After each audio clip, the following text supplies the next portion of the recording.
evening, folks. How you doing? It's Mag here, also known as Middle-Aged Gamer Guy.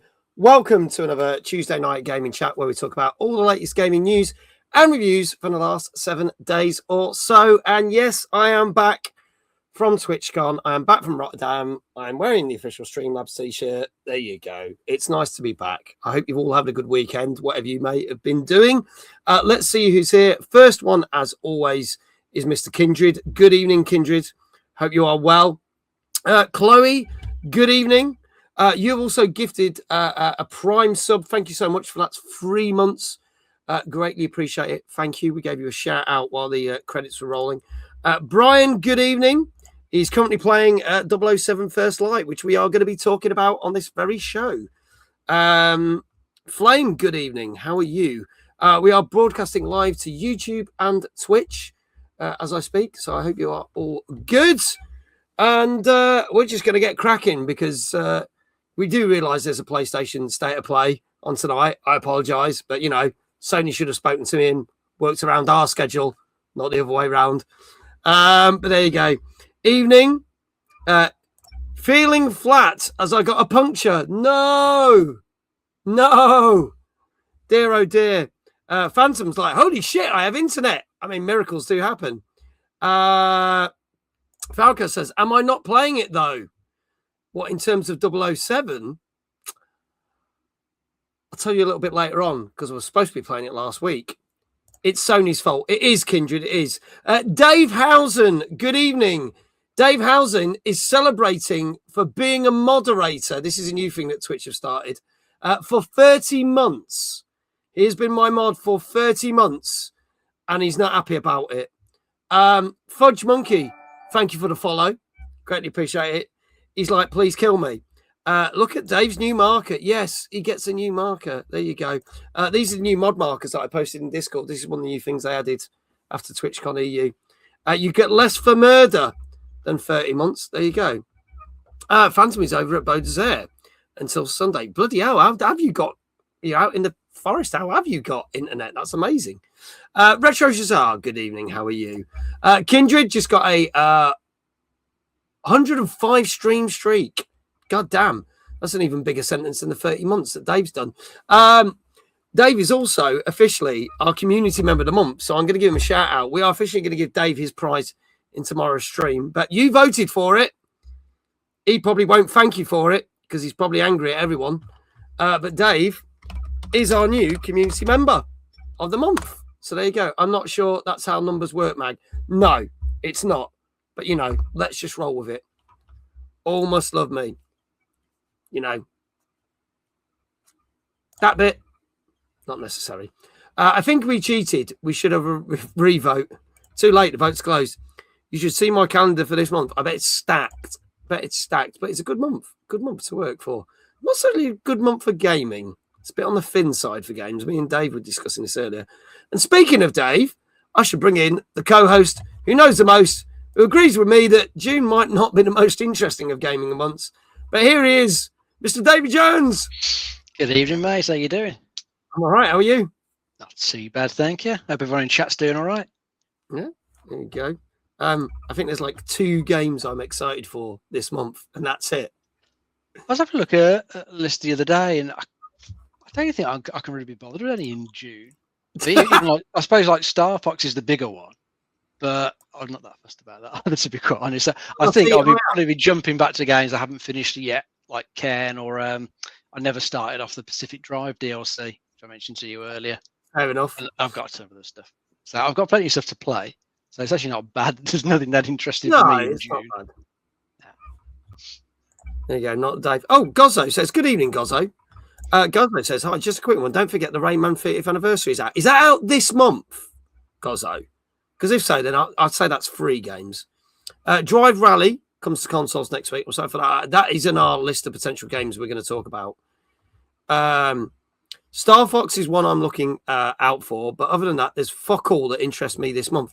Denshin Attack is one I'm looking forward to, and I've been looking forward to a long time. That's the only other game, the one where you the trains, the crazy train. Oh, yeah. I know rails. That's like comes out in the middle of the month. Will you get to play 007 First Light eventually? Yes. There's a story behind that. We'll talk about that later when we talk about 007 First Light. Rayman is 26th of June. Oh, that's right near the end. Okay. I'm looking forward to the sequel, Dave Attack, where co-host Dave finally snaps and attacks Mag. I mean, he's doing it in... It can happen. Be entertainment. So, like and subscribe if you'd like to see that happen. Yeah, Raymond's going to be out at the end of the month. Thank you, guys. Thank you for confirming that. So, yeah, there we go. What have you been playing? Because you've got a backlog now. Oh, I've got a stupidly huge backlog. I'll never get through all that. But what I have been playing in the last week, been playing quite a lot of 007 First Light. But we'll talk more about that later on. Apart from that, just been Forza Horizon 6. Just carried on with that. Just doing a few races. Getting a few of the wristbands. I think I can't remember if I'd done the race against the mech. We spoke about it last week. I've done that, and then a few other races since then. And then just been playing some stuff online.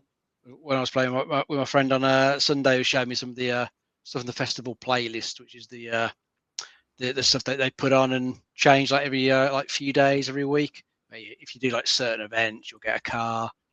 Do this event in a Mazda, you'll get a free Lamborghini, stuff like that. So he was showing me some of that stuff. So I do need to go back on and do a race in a Mazda, so I get a free Lamborghini. So just have a bit of a mess around with stuff like that. There's a shitload in there to do. I think it's a good map as well. I'm having fun just driving around it. See, I've been dipping in and out on that. I've really enjoyed it, but I've not done that race. I'm weirdly working around the map. I'm doing that weird systematic thing where I'm doing everything where it's just all the collectibles and all the races in that area, and then just slowly clearing the map, which is a bit of a weird thing because I never normally do that with a Forza game, but for some reason, I'm not even fast traveling. I just like driving around because I like that map. Yeah. So the map's good. So the driving around, it's just fun to do. So I'm getting used to the wheel as well. So I've just been like tweaking that a little bit. Yeah, just having fun playing with that. I usually don't bother doing manual gear changes in these sort of games. Just leave it on automatic. But I thought I'll actually make use of the little paddles on the wheel. So I'm getting used to that as well. It's quite good. Enjoying it. That's good. That's good. I saw a clip of streamer iShow Speed doing one of the races in the mountains, and he'd set his calibration too high, so when he hit the corners and that, he nearly took his arms off with the wheel. He nearly broke his wheel, and he's like, ah! Yeah, careful you calibrate it. Yeah, I was like, dude, get that sorted. That's going to be a thing. When is Matt? Good evening. How are you, buddy? Good to see you. Also, PlayStation State of Play tonight. Any predictions? We know they're showing a lot more of Wolverine. Apparently that's how they're going to start the show. Whether that's true or not, I don't know. That's what I was told over the weekend. But nice to see a bit more of was it Naughty Dog's next one? Yeah, people have been saying that. Is it that Intergalactic? Yeah, people are saying that might be a thing. I'd like to see a bit more of that. It'd be nice to see some actual gameplay of that, but whether they will or not, we'll have to see. I think that's because we don't know. It could be. They've said it's a couple of years away yet, but we'll see. But I'm going to stipulate this: when it starts at 10 o'clock, if people go and watch that or are watching this and that, no spoilers, please, because we will time you out. I'm not even joking about that. We will fucking time you out because ourselves and our guests want to watch it after we finish this stream. So please, no spoilers of that. And if I get any disconnection issues about 10 o'clock, it's just an unfortunate coincidence. It's just an unfortunate I'll probably make it back on by 11, I would have thought. Yeah, you lying bastard. There you go. Yeah, if he disappears, you know why. It's not his internet. There you go. There's allegedly new content going to be announced for Sunday for Forza, but seems too soon. No, I reckon they might do that. They might announce a little few things like what's coming up in the next couple of seasons. I can see that happening on the Xbox. They've got loads of car packs and stuff they'll be bringing out. Yeah. I mean, there are going to be 2 DLC expansions, but I doubt we'll hear about those for 6 months. There you go. Evening, Gilfly. How are you? Good to see you. Gozzo says, but the big news is Toy Story will be coming this year. I saw that. I wasn't that fussed. They're basically like, is it 6 Toy Story games being remastered and then something else? And I was like, oh, right. I was like, it's good. I never played any of them, so I didn't really care. I haven't either. I think my daughter played a bit of Toy Story 3 because I think it was on like Game Pass or something. She downloaded it, she had a go at it, and she quite enjoyed it, but never played it myself. Yeah, it's one of those things. Shame on you. You don't love the retro. It's not that. I do love the retro, but I've got to be kind of involved. Do you know what I mean? I've got to either have played it to want to play a remaster or a remake, or it's a game that I was like, oh, I'm gutted I missed that out first time round. Mm-hmm. And with the Toy Story games, I'm not really that bothered. So no disrespect to the Toy Story games. I'm just not that fussed about them. I'm not even a massive fan of the Toy Story films. I think I've seen 1 and 3, and that's it. I'm not that fussed about them. But there you go. Hi, Carl. Good evening. How are you? Can we time Dave out? Unfortunately not, because he is community member of the month somehow. God knows how, but you lot voted him, so it's on you. It's on you. Dave says, I feel the same way. The Toy Story original games were good fun. If the retro games were good, I'd be more invested, but they were not. But apparently Toy Story 2 is surprisingly good, so there you go. Well, there you go. Each to your own. I did see it announced, but just nothing I got side. I will try maybe do the Rayman thing, Gozzo. Because you mentioned it, because I did like the Rayman game. So I did see I might be able to get a copy of that. And as I haven't announced my schedule, I will see if I can blag my way to getting that. And then maybe do that at the end of the month. We haven't we haven't. And there's a load of stuff that I've had thrown at me. So, and there's some stuff I forgot about. Because I'm no longer your manager. Yes, because we're going to time you out. I mean, community member of the month or whatever. But there you go. Anyway, enough of all this malarkey. Should we get our guest on for this evening? Yeah, let's get going. Let's do this. Now, our guest, well, it was supposed to be a couple of guests. So last year, we had 2 of the members of Game Older Podcast. So they decided that we would have 2 other members this year. But unfortunately, one of them is shitting hard out of his arse and couldn't be here. And I thought I'd do it so Leon won't have to say this. Please welcome one of the other members of Game Older Podcast. Give it up for Leon. I was not expecting that at all. Well, I thought hello. You want to say we talked about it, and bless you. Tom, we hope you get well soon. I apologize.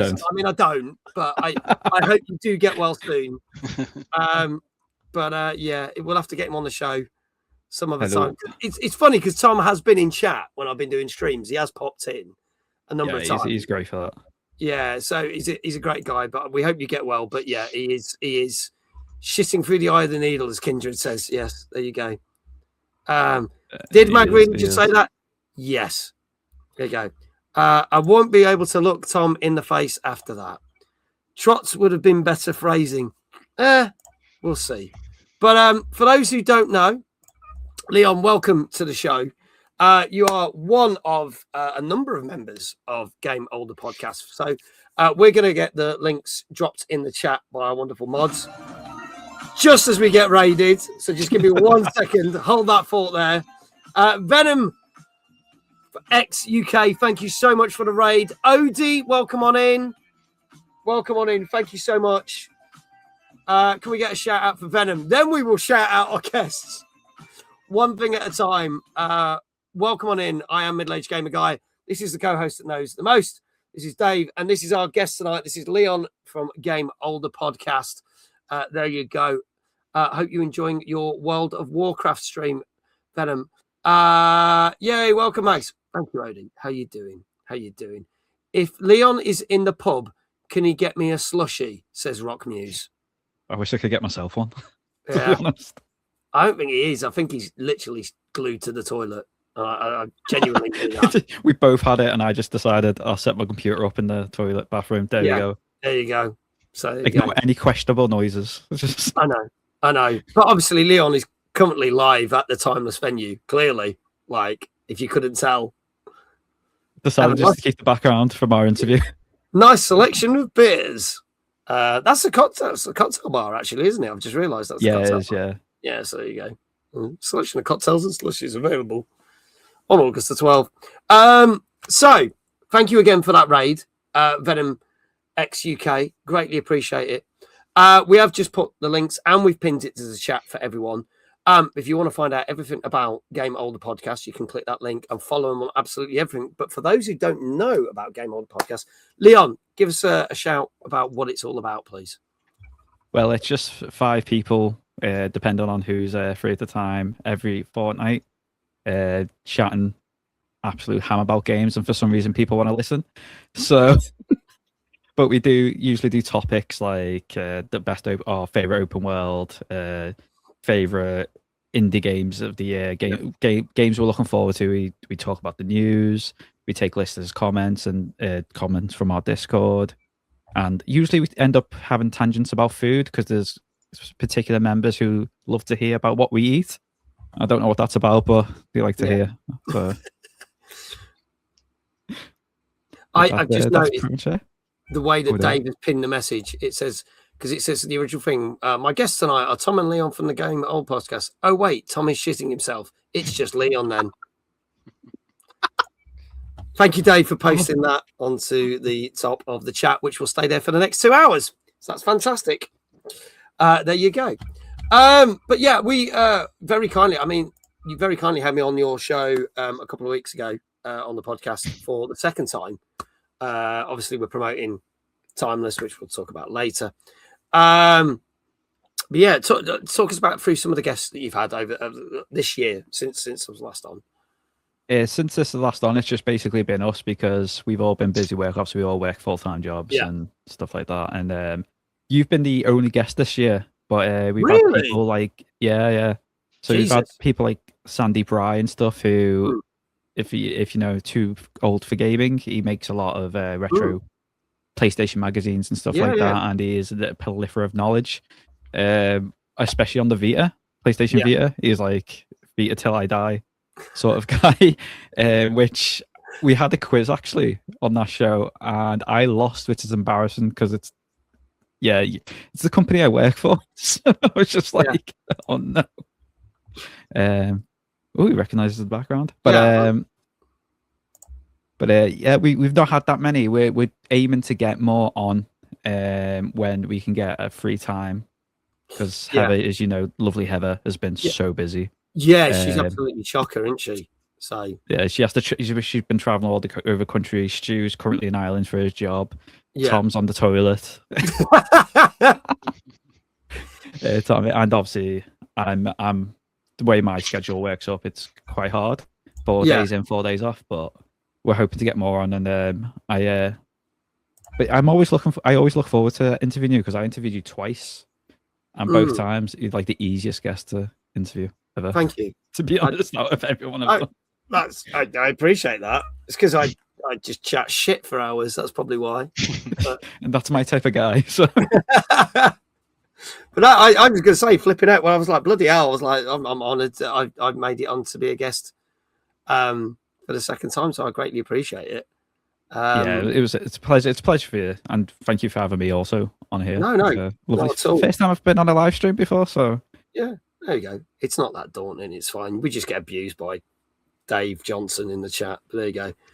Mag is the easiest guest because he never shuts the fuck up. That's true. Right. That's true. There you go. There you go. Gozzo, catch you later, dude. Thank you for popping in. Love you, Mag. Thank you, Girlfly. Hannah, good evening. How are you? How is everyone? Good to see you, Hannah. Welcome on in. If I've missed anyone else who's popped in and said hello, please do say hello. I've already put that bit on screen, Dave. You're repeating yourself. Don't make iQuail time you out for repeating stuff. There we go. Also, obviously, there is a special episode, as Leon mentioned, which went out literally, just a week and a half, 2 weeks ago now? Yeah, about that. It was, a week and a half. Yeah, a week and a half ago, where Leon and Tom were interviewing me all about Timeless and talking about middle-aged gamer guy things. If you do want to go check that out, that is on the podcast right now, plus all their other episodes are there. Links are pinned to the top of the chat. But we're going to say this now. You can also get money off your Timeless tickets because the team from Game Older Podcast do have a code, which is, Leon? Older 26 for 15% off. There you go. You get 15% off tickets by using the code Older26, which I greatly appreciate. And thank you guys for promoting and helping with the event because it's greatly appreciated. So there we go. Thank you. Dave says, can I get 15% off? 15% off nothing is nothing, Dave. So there you go. No worries, iQual. Greatly appreciate it. shall we crack on with our show tonight? Let's get to it, mate. All right, let's make this happen. So, ladies and gentlemen, this is our 268 show. We are going to be talking about such games as 007 First Light, Echo Generation 2, and Mino The Hollower. Plus, we're going to be discussing the fact that there's a Witcher 3 DLC coming out nearly 10 years, well, it'll be 11 years after the last one. And we're going to look at the Steam gaming charts. All that and more in this show. So, kicking things off with our first game, which came out last Tuesday. This is out on PC, and this is called Stone Machina. Let's have a look at the trailer for this.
That was a rather epic way to start the show, wasn't it, Dave?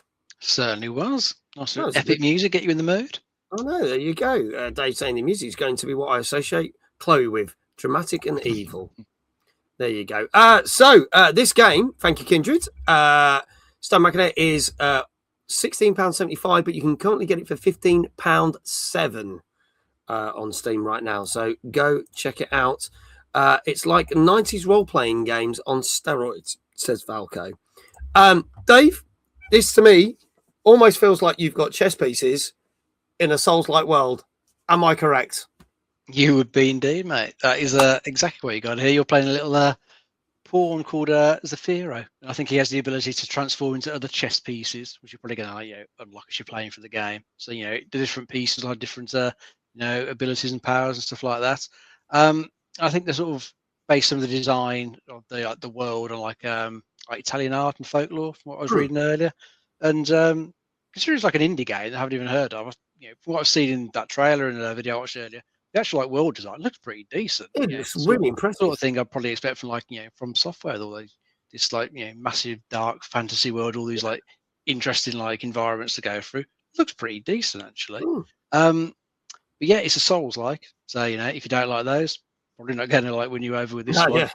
I did kind of read. I think one of the Steam reviews, someone sort of said it's a little bit sort of in between Souls and Sekiro. So it's got a bit of the sort of parry expectation there. That Sekiro is quite strong on. It's got a little bit of that in this apparently, but I think it looks pretty cool. Yeah, a bit different, playing as a chess piece. I guess because why not? Yeah, looks better than I was expecting. Yeah, this has kind of come out of nowhere for me. It was on the. I don't think it was even on our original list. It was something that was just I saw that had come out, so we got added to the list literally this week. So yeah, looking good for it. Leon, do you like the look of this? Are you into your Souls likes? I am actually, yeah, and I'm also into chess. So that is such a good combination, really. It looked almost like a surrealist, Dolly sort of environment too. Yeah, it was just very surreal. I've never heard about it before, and the music was. I'm a sucker for that type of music, to be honest. Yeah. So. Yeah, I'll give that a go. Good. I'm not a big fan of Souls likes, but I liked what I saw, and I would give it a go. And the last game that was a Souls like that I liked was Lies of P, and I actually really enjoyed that. So there's not many Souls likes I'll play, but if that catches my eye, it gives me enough incentive to carry on playing it. So for those who may have not seen the show, we don't review the games, but we do discuss the review scores. And I scour the internet, looking at different sites, whether it be Metacritic, IGN, Eurogamer, GameSpot, GamerRanks, to name a few. and take all their scores and turn it into an average score. So it's not exactly accurate, but you'll either agree with it or you won't. But if you guess it correctly in the chat, and this is for the chat for YouTube and Twitch as well, you will be able to get a shout out for your channel. So let's see what people are saying. You can have anything from 0 to 10, and you can have halves and whole numbers. So Danka says, let's go. 7.5. Rock Muse, an 8. Hannah, an 8. Chloe, an 8. Blue Lou, good evening. Good to have you here. Brian says, I never heard of this. 7.5. Gilfly, I'll go with a safe 7. Kindred says an 8. Flame says an 8. Chat, get your scores in now. Get your predictions in. Dave, what do you reckon this is going to be? I'm going to try an 8. Okay, going for an 8. Leon? Solely dependent on mechanics if they're done well. So I'm going to go with a 7. I'm going to be 7.5. 7.5. Okay, all right. Retro Shazar also saying a 7.5. Last chance, folks. This is Stone Machina, which came out on Tuesday last week on PC. I reckon Tom should buy a plunger. Also, 7.5. Thank you, Dave. Greatly appreciate it. If there are no more scores, I can tell you that this did in fact get 7.5 out of 10. So congratulations, Leon. You got your first one right, which is awesome. It's going to go downhill. I know, straight on there. Please don't say it's downhill from out there, because some guests are like, oh my God. Well done to Retro Shazar. Dave Johnson, you got it right. Brian, also known as UKGN Zoidberg, and Danka, you all got it right. So you all are off to a great start for that one. Some of you are very, very close, like either side of it. So there you go. Congratulations. There'll be shout outs for all your channels, and we'll also be shouting out the Game Older podcast. Go follow them on absolutely everything and listen to their please. There you go. And it does literally say Tom is shitting himself every time he gets a shout out now. So there you go. I'm sorry, Tom. Oh, God. I appreciate this. He's going to hate me. I think he'll hate me more now, and I'll probably never see him in one of my streams ever again because of this. Oh. So I apologize from the bottom of my heart, but not the bottom of my ass. Yeah. And don't apologize. No, there you go. He doesn't apologize. Dave's mutual, so he's fine. You don't have to pick on Dave, so that's all right. There we go. On to our next game, also out on the same day, which was Tuesday last week. This time on Switch and PC. Methinks there are many games that are very Pokemon-esque, and this is another one that fits that bill. This is Lumentale, Memories of Trey. Let's have a look at the trailer for this one.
There you go, published by our friends at Team 17.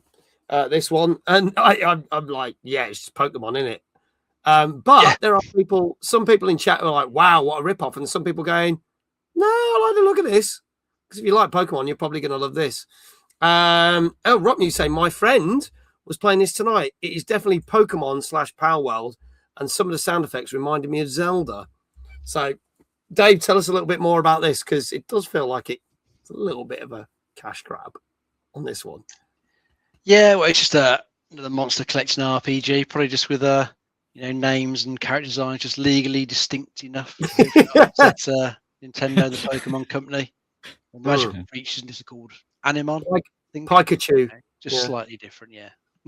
That's just make it slightly different. Change the spelling slightly. You'll be all right. But yeah, I think in this one you're playing as a character called Trey, who's on like a journey to try and recover his lost memories. And along the way, catching various creatures, then trading to do battles. So yeah, very much Pokemon. I don't know a huge amount about it, but perhaps it might do a little bit more than the recent Pokemon games do, because they always seem quite sort of safe and don't really feel like they ever do a huge amount to make themselves different each time. But perhaps this might be a little bit more to it, because at least it's another different company doing it. So it could be an interesting game. I say not my type of thing, because I've never had any interest in like Pokemon or that type of game at all. But I thought graphics-wise it looked okay. It gives you that sort of older 16-bit sort of type sort of idea of where the graphics are. Looks perfectly okay. It's got that not vibe. Very expensive either, from what Kindred said. So better value than your Pokemon games. Yeah, so 22 quid on both Steam and Switch normally, but currently you can save a couple of pennies. You can get it for 19.79. Bloody hell, the year I was born. So there you go. So that's not too bad. Leon, what do you reckon to this? Is this something that would entice you, or do you basically not interested, cash grab? Definitely entice, because I'm not a big fan of the recent. I think they've just said then it's it looks better than some of the previous Pokemon games that have come out recently. And though I'm not a big fan of Pokemon in general, the card game and stuff, I love the games. Yeah, and I've played games obviously you got Temtem, Ni no Kuni, which is a big one. It's one of my favorite games of all time, which is those monster battlers. So this one would definitely entice me, because it had an Octopath Traveler remake sort of style too, and with the 2D on the 3D environments, and I'm just a sucker for that art style also. But definitely entice. Yeah.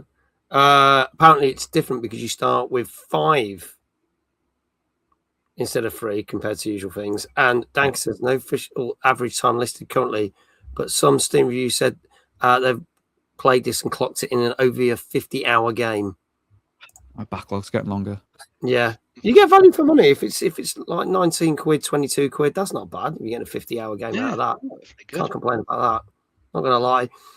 Let's see what people are saying for scores. So chat, get your scores in. Danke says, "Oh, no questions needed." An 8. So he's definitely liking this one. Brian said, "This is another one I've not heard of." Flipping heck, Brian, are we finding games that you've not reviewed? That's like a first ever, I think. He's saying, so I think it's going to be a 7.5 again for this one. Chloe going for a 7. Hannah's going for a 7.5.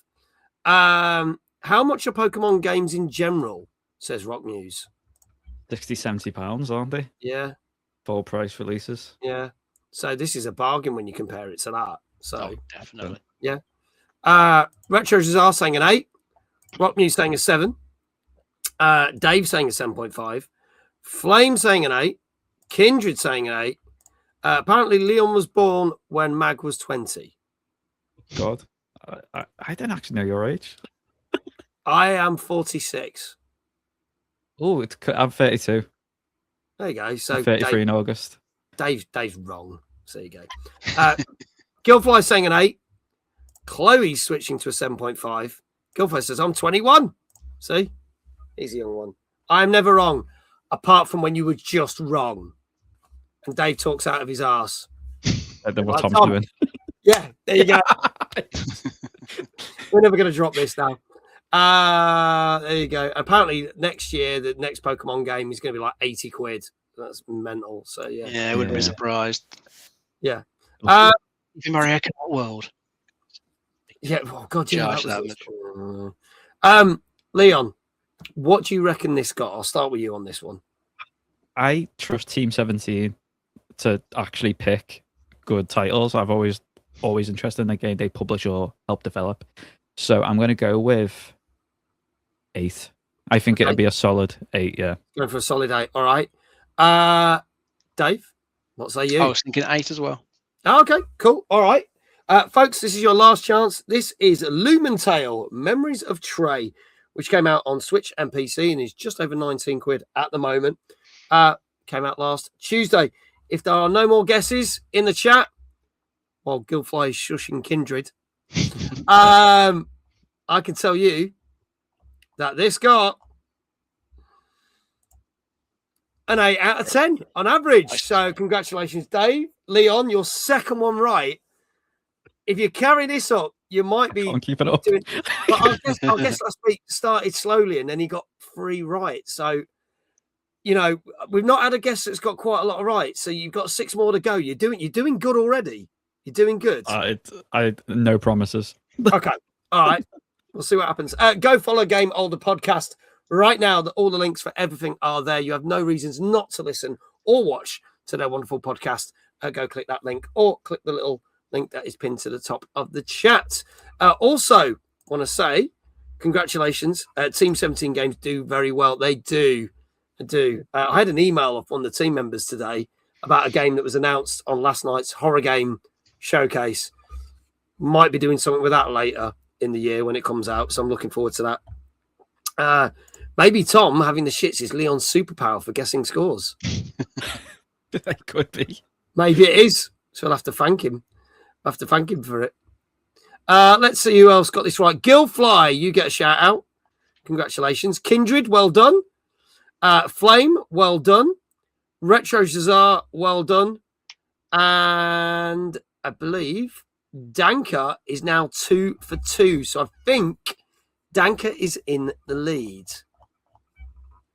I don't know, Dave. I don't know why that happened. That was a bit weird. Don't worry about it. I think it was just Twitch messing up. That's all good. Team 17 game also turn up in sales incredibly often. They do. So there you go. So it's worth checking out. They've got a couple of good things coming out this year. Now, Dave here is not a streamer. So we have to give Dave a shout out in a different way. If you are in the chat, if you are in the chat, you can do exclamation Dave to show your appreciation for this man who is a fountain of knowledge. But how would you like your first shout out? Well, let's start off with a knee cracker, shall we? Oh, knee cracker. Usually asks for that. I'm on my shorts as well, so that's. Oh no! Oh. Right, you ready? Knee crackers. Here we go. Right, here we go. Going down. Oh, there you go. Yeah, I heard that one. Are you ready? Go for it. Dave! There you go. Very nice. That was the right knee. Just if we're checking this was the right knee, not the left. So those people who like to take notes. Felt that in my soul. Yeah. No, so go on. Right. Let's talk some gaming news, shall we? And we'll talk the. Do you know what? I'm going to go in the order that I've. Yeah, screw it. I'm going to go in this order. I was going to mix it up, but I'm not now. We're going to talk about Witcher 3. So last week, there was a special celebration of 10 years of the, if I get this right, the Fire and Ash DLC? Have I got that right? If I could read my own notes. Oh, no, in Blood and Wine DLC, sorry, which came out 10 years ago. And people are like all in anticipation for Witcher 4, which obviously has been announced, but we've got no firm date when it's happening. And then last week they went, we're celebrating 10 years of a DLC. And people are like, why are you celebrating 10 years of a DLC? And it was the second DLC, to be honest. And that's because they could slip the announcement that in 2027, we are going to get a brand new DLC for Witcher 3. 11 years after the last DLC. Anyone who's got the game on any platforms, existing platforms, will be able to get this. Obviously, if you haven't got The Witcher 3, then you will need The Witcher 3 to play this DLC. It will continue the story of Geralt. But people are now speculating that because when this comes out, it might lead into where Witcher 4 is going. So it might be a whole story to like end that arc of the one character and then lead into the next character who's leading Witcher 4. So I think that is possibly highly likely. They have stated, CD Projekt Red have stated, there will be more news on this DLC later this summer. So anytime between now and the end of August, we're going to find out more. We might even get it later this week as part of Summer Games Fest. We might not. We might see them in some different showcases. So I'll get chat's thoughts as well. But going to be 11 years since the last DLC. Is that crazy or is that genius? What do you guys think? I'll start with Dave. I suppose this helps keep the game in people's minds, doesn't it? Especially with the run-up to the Witcher 4, which is probably still a few years away at this point. So I don't know how far they've got through their the work on that one. But they only showed a tech demo, was it, a few months back? Well, they showed they look quite cool, but I bet you will be waiting a while for the main game. So yeah, this will help sort of keep people appeased for a while, and it's a good way to get some life out the previous game. They're just building on the engine, everything they had for that one, so it's probably not quite as much work as building out the Witcher 4 and like a brand new engine for them, because they're using Unreal Engine 5 for that, whereas this is on their older Red engine. So interesting to see what the storyline is going to be, because you say most people reckon it's going to be a bit of a way to sort of just sort of go into the Witcher 4, lead into that. Perhaps something with Geralt and Ciri in there that leads into her being the main character in the fourth one. Yes, but yeah, definitely interesting that it's been so long and then they're bringing it out, this DLC out, because a lot of the time you'll get the DLC in the first year or two, and then studios move on. Don't really revisit the older games, but I think this has always been a pretty decent seller, and it's sold shitloads, still keeps selling because it's often dirt cheap in sales these days. The complete edition of this. So yeah, I probably thought, why not? We've got a story we can tell. It'll lead into the next one. Why not? Kindred said most people had Witcher 3, so no one is going to be paying for it as it's free DLC. So it won't be to generate funds. But then again, maybe people who haven't got the game will then buy it to then be able to play this DLC. So then that would generate more interest and funds potentially. Leon, your thoughts on this? Well, I love The Witcher 3, so I've never actually completed it, but it's a game I'm always like, when you leave a game, you go back and you're just like, oh no. But where am I? What am I doing? Because it's such an expansive game too. Yeah. It's got me interested again, and I'm annoyed that I've got a friend at CD Projekt Red that I used to work with, and I'm annoyed she didn't give me any hints about this. Absolutely fuming. But I'm excited. As your chat is saying, keeps interest. The Witcher 3 is a good game, and especially being free. Yeah, their DLCs are known for being fantastic. They are actually. Yeah. So, and after Cyberpunk, which especially when Cyberpunk 2.0, CD Projekt Red, I'm glad to see them actually starting to sort out everything else. And The Witcher 4 obviously is going to be a long time, isn't it? I can't imagine how big that game's going to be. So I'm excited. I'm really excited. I'll finally finish The Witcher. That is one of my goals this year, is to actually finish it properly all the way through. It may happen, and I'm ready in time for this DLC when it comes out next year. And as I say, CD Projekt Red will unveil more details sometime between now and the end of August. So there you go. Moving on to our next game for this evening. This is one that we saw showcased last year at a number of showcases, and it's a bit of a mind-bending puzzler, kind of take a semi-action game with a bit of Portal thrown in with different things. This came out on Tuesday as well, last week, on PS5, Xbox Series X and S, and PC, and this is Yerba Buena. Let's have a look at the trailer for this.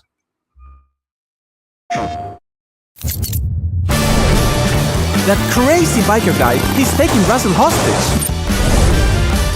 I can bring Russell back myself with this thing. Oh God, you've got to stop him, Bard.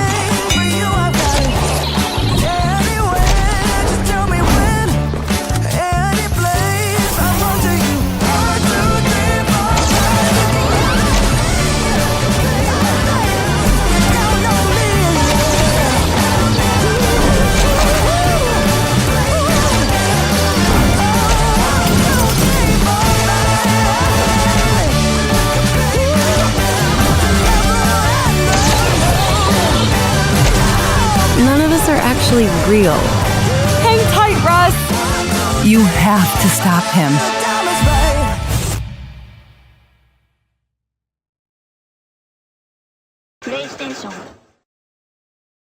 There you go, Yerba Buena, which I remember getting showcased last year. I kind of like the look of this. I just guess it depends how well it's made, because sometimes games can live or die with the types of puzzles with this one. So this has got me intrigued, but it's not making me go, I want to get this immediately. Another mind-bending puzzle. How much Andrex has Tom used? I'm not sorry, says Dave Johnson, the evil community member of the month, but also very funny. Dave, tell us a little bit more about this game. Yes, this is a physics-based puzzle game. This one's like set in an abandoned game world. You're playing as like an NPC character in an abandoned game world that's meant to look like a sort of stylized 1970s San Francisco. Yeah, for whatever reason. It looks like you're on a quest to try and save, one of your NPC friends in the game world. You're using this special thing called an oscillator, and it lets you copy and paste the physical properties of things in the game. So, show like an example in there where you're copying the bounce property from something and applying it to something else to bounce itself up in the air. And you can do that for like movement, solidity of things. So you got a number of things you can copy and paste, trying to solve the puzzles, make your way for the world. I think it certainly looks and sounds, pretty decent. Hopefully it actually is, because as you were saying, depends how well it's been designed. Probably not expecting something as well put together as like Portal, because that was Valve doing that, with a lot of money, a decent team size they could put behind it. Whereas this is not going to have anywhere near that kind of budget coming from a indie devs, but it could still be all right. It might be like glitchy in places perhaps, or not have the best design everywhere. Some things might be a bit funny, but it might have enough to it to be enjoyable enough. Yeah, it looks good, but it's that thing of apparently it's about a 6.5 hour game, which ain't too bad. Kindred's posted up. It's most expensive on Steam, so it's 21 quid on Steam, and it's 20 quid on Xbox and PlayStation, so it's about £1 cheaper. They're not bad at all at that sort of price. Yeah, not too bad. Heather, welcome on in. Lovely to see you. Good to have you here. Leon, your thoughts on this one? A bit of a mind-bending puzzle. I do like a good puzzle game, but I agree with Dave actually, and yourself. Is like it looks good, but the puzzles make or break it, don't they? And obviously you've got like some outstanding games like puzzle games like obviously Portal, Talos Principle, Blueprints and stuff like that. But you do have a lot of ones where it's style over substance, and it's also hard to convey a puzzle game through a trailer, because the whole point of it is to figure out that's the joy. Like other games like The Witness 2 are great, but I would like to see more of it, just to see, because I love the style of the 70s San Francisco aesthetic. Yeah. I'm always a sucker for that, but it depends if it is style over substance, or if it's actually, and how it could be a bit jank, and that can really ruin, especially if it's a puzzle game, really ruin a game's like enjoyability, basically. Yeah. Okay. Yeah. All right. Well, let's see what chat are saying. I think everyone's pretty much agreed on this one. Dank is saying a 7. Brian says a game I've heard of. Yes. 7. Dave Johnson, 7. Chloe, 7. Hannah, a 7. Kindred said I didn't see the trailer because he was finding the prices, but I appreciate that. 7. Blue Lou said got to break the chain, going for an 8. Rockmuse saying 7. Kindred says some players have said the design puzzles are some of them are a bit poor. So there we go. Okay. Ever coming in with a 7.5. Flame also with a 7.5. Gilfly with a 7. Retro Shazar with a 7. So it's all sort of a. Dave, I'll start with you. What do you reckon this has got? I'm going to go the safe 7 for this one. Okay, safe 7. And you, Leon? I'll break the chain. It was before 6.5 or 7. I'm going to bust 6.5. Go for a 6.5. Okay. Yeah. Dave says, stop guessing. 7. 6, 7. Oh. Dave, that's for you. Not this, Dave. Yeah, let's hope it's a 7. Yeah, I hope after that 6-7 joke, I hope it's a 7, because then that's going to really screw him over. Anyway, folks, this is your last chance. This is Yerba Buena, which came out last Tuesday on PlayStation 5, Xbox Series X and S, and PC. And if there are no more scores in the chat, I can tell you.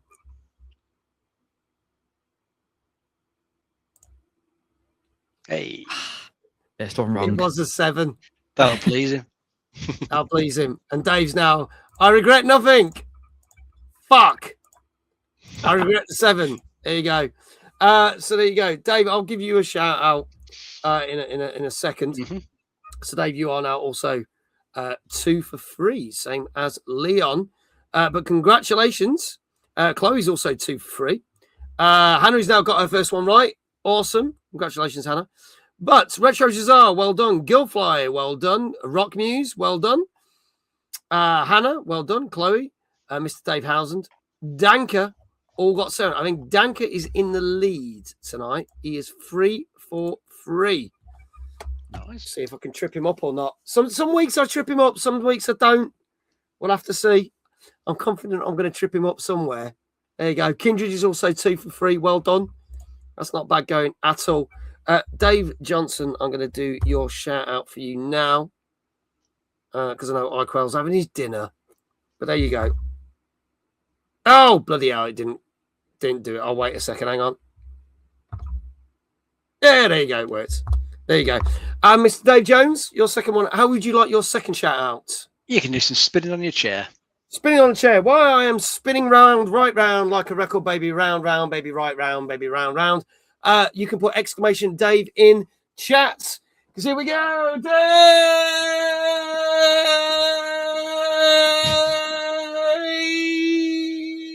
has got 2 out of 3 right. There Thank you go. you. Thank you very much. I am dizzy as fuck. There you go. Let's move on. Dave Housen says, I hate it here. Good. Our next game, the big game of this week, kind of. There's another big game that you might not know about. We'll talk about that. So Leon, join in. I've not got enough room. He's on a bar stool in the bar. You can't really, Yeah. you know. I might fall off and too drunk. Yeah, you can't spin those bar chairs. They're difficult. Oh. Yeah, you can't even spin that pool table in the background. It's too heavy. Anyway, one of the big games of last week came out on Wednesday on PS5, Xbox Series X and S, and PC. I was supposed to stream it last week, but IO Interactive didn't send me the copy they were supposed to. So I'm streaming it this Thursday because I got my copy today. Thank Christ after that. This is 007, First Light. I didn't catch your name. I didn't give it. Bond is immature and reckless. Headstrong. Thrill-seeking. Issues with authority. Needs our new star air crewman Bond. Do you mind telling me why I'm here? I want to make you a spy. St. John Smite, my dear. 009 is a master manipulator. To catch him, we're going to need eyes everywhere. When you're ready, Bond. What about the girl? A means to an end. That's an interesting pickup line. Whatever his endgame is, we won't see it coming.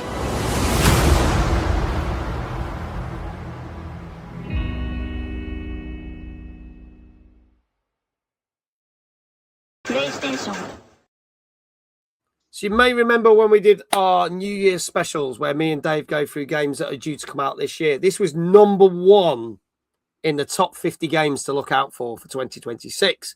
Danker gave it a predicted score of 8 out of 10. So we have to see whether when he gets that back in January, whether he got it right. He's not allowed to change that score, bless him. But we'll see if he got it right. So before I'm going to hand over to Dave, I'm going to say this. There's one thing that has annoyed me about this game is the way that IO Interactive had dealt with it. Now, I am fortunate that I did finally get my copy nearly a week late. But we were supposed to stream it last Thursday, a day after release.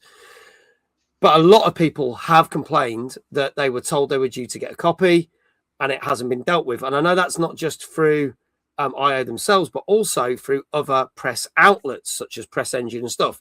That the people that put these game keys out for people to review didn't get out. Now, a lot of people have had it, and there's a lot of people playing it on Switch right now. I can tell you that now. So I do count myself very thankful. I'm not going to give IO as much shit as I was going to give them if I didn't get my copy. But I have been very much looking forward to this game. So I'm going to kind of stay a little bit neutral on that. But I do think it's a bit crap that they've not actually dealt with that situation and not even addressed it.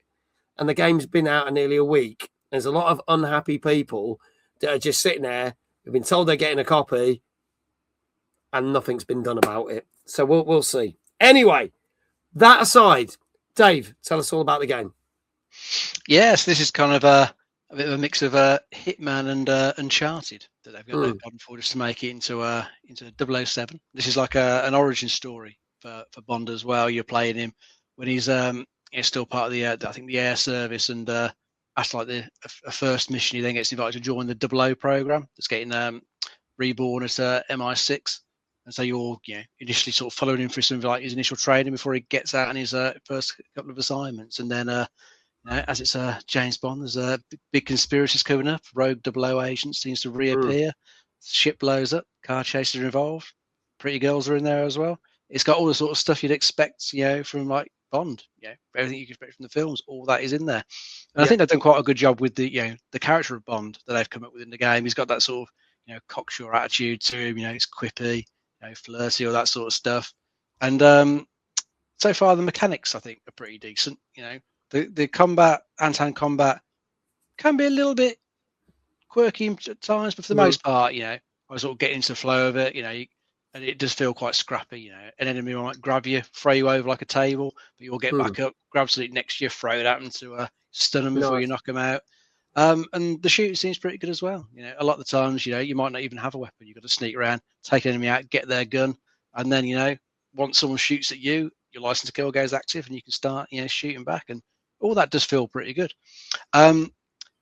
If you're a fan of the Hitman games, the sort of sequences that are like that are definitely a bit more on the sort of the light side, because this is a narrative game. It's trying to move things forward, so those levels are never quite as deep as what you get in Hitman, but they're still interesting because there's multiple ways to try and get through some of these areas. So I think there's definitely a good reason to like go back and retry some of those. And it looks like once you finish the game, there's like a whole sort of extra sort of section called tax sim in the menu that's probably let you go through and try doing various challenges in some of these environments. So I think it's a good bit there to keep you going once you do finish the game.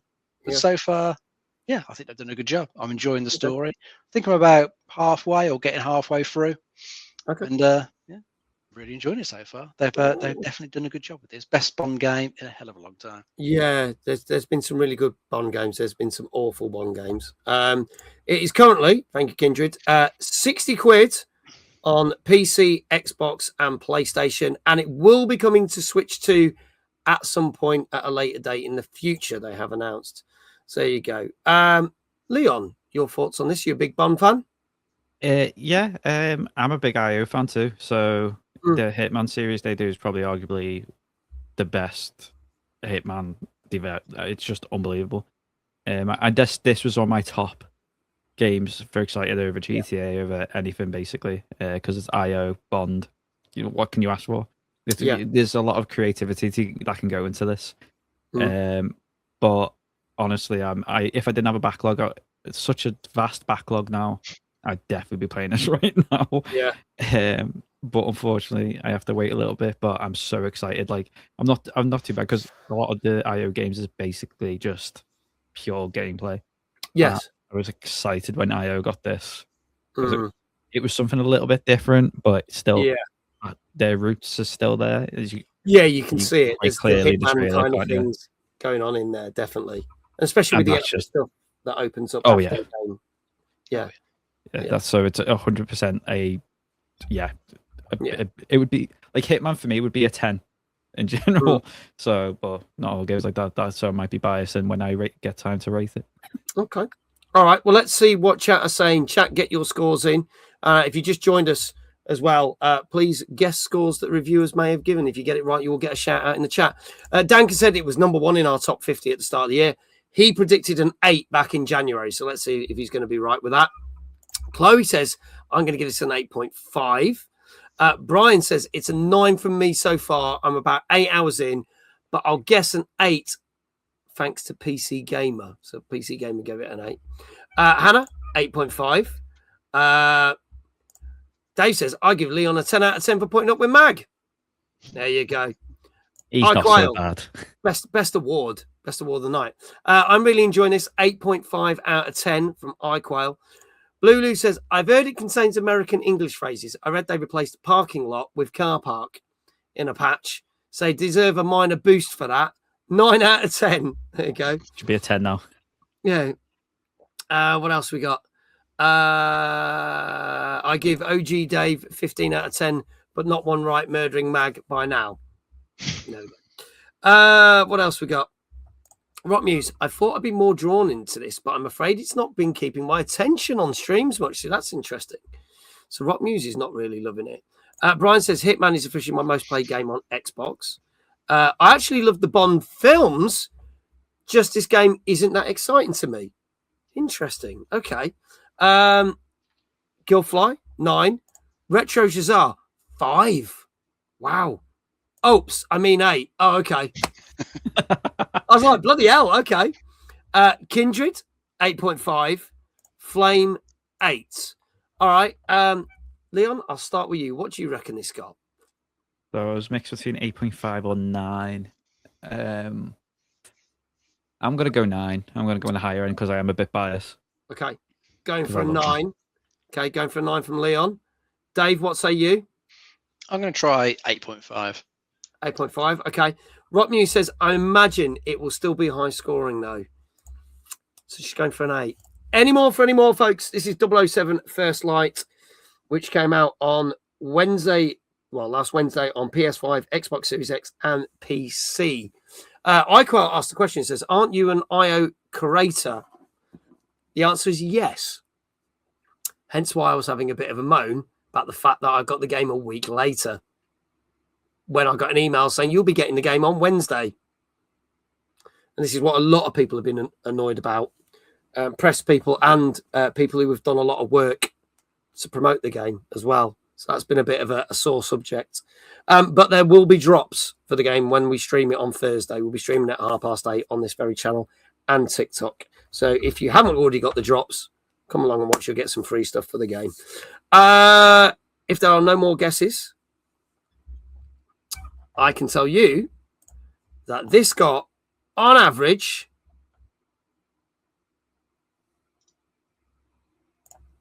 8.5 out of 10. Hey. Well done, Dave. Thank you. Dave is now in the lead there. The streak ends, yes, Danka. So actually, Danka and Dave are kind of like level-headed there on this one. Leon, you were so close there. This did get a number of outlets did give this a 9 out of 10, but a lot of outlets also gave this an 8 out of 10. And some were literally in between. So, yeah, kind of averages out, as I say, 8.5. So let's see who else got it right. Chloe, you got it right. Well done. Kindred, well done. You got it right as well. Just scrolling on up. iQuail, well done. You got it right. I think I said Hannah. Yeah, Hannah's got it right.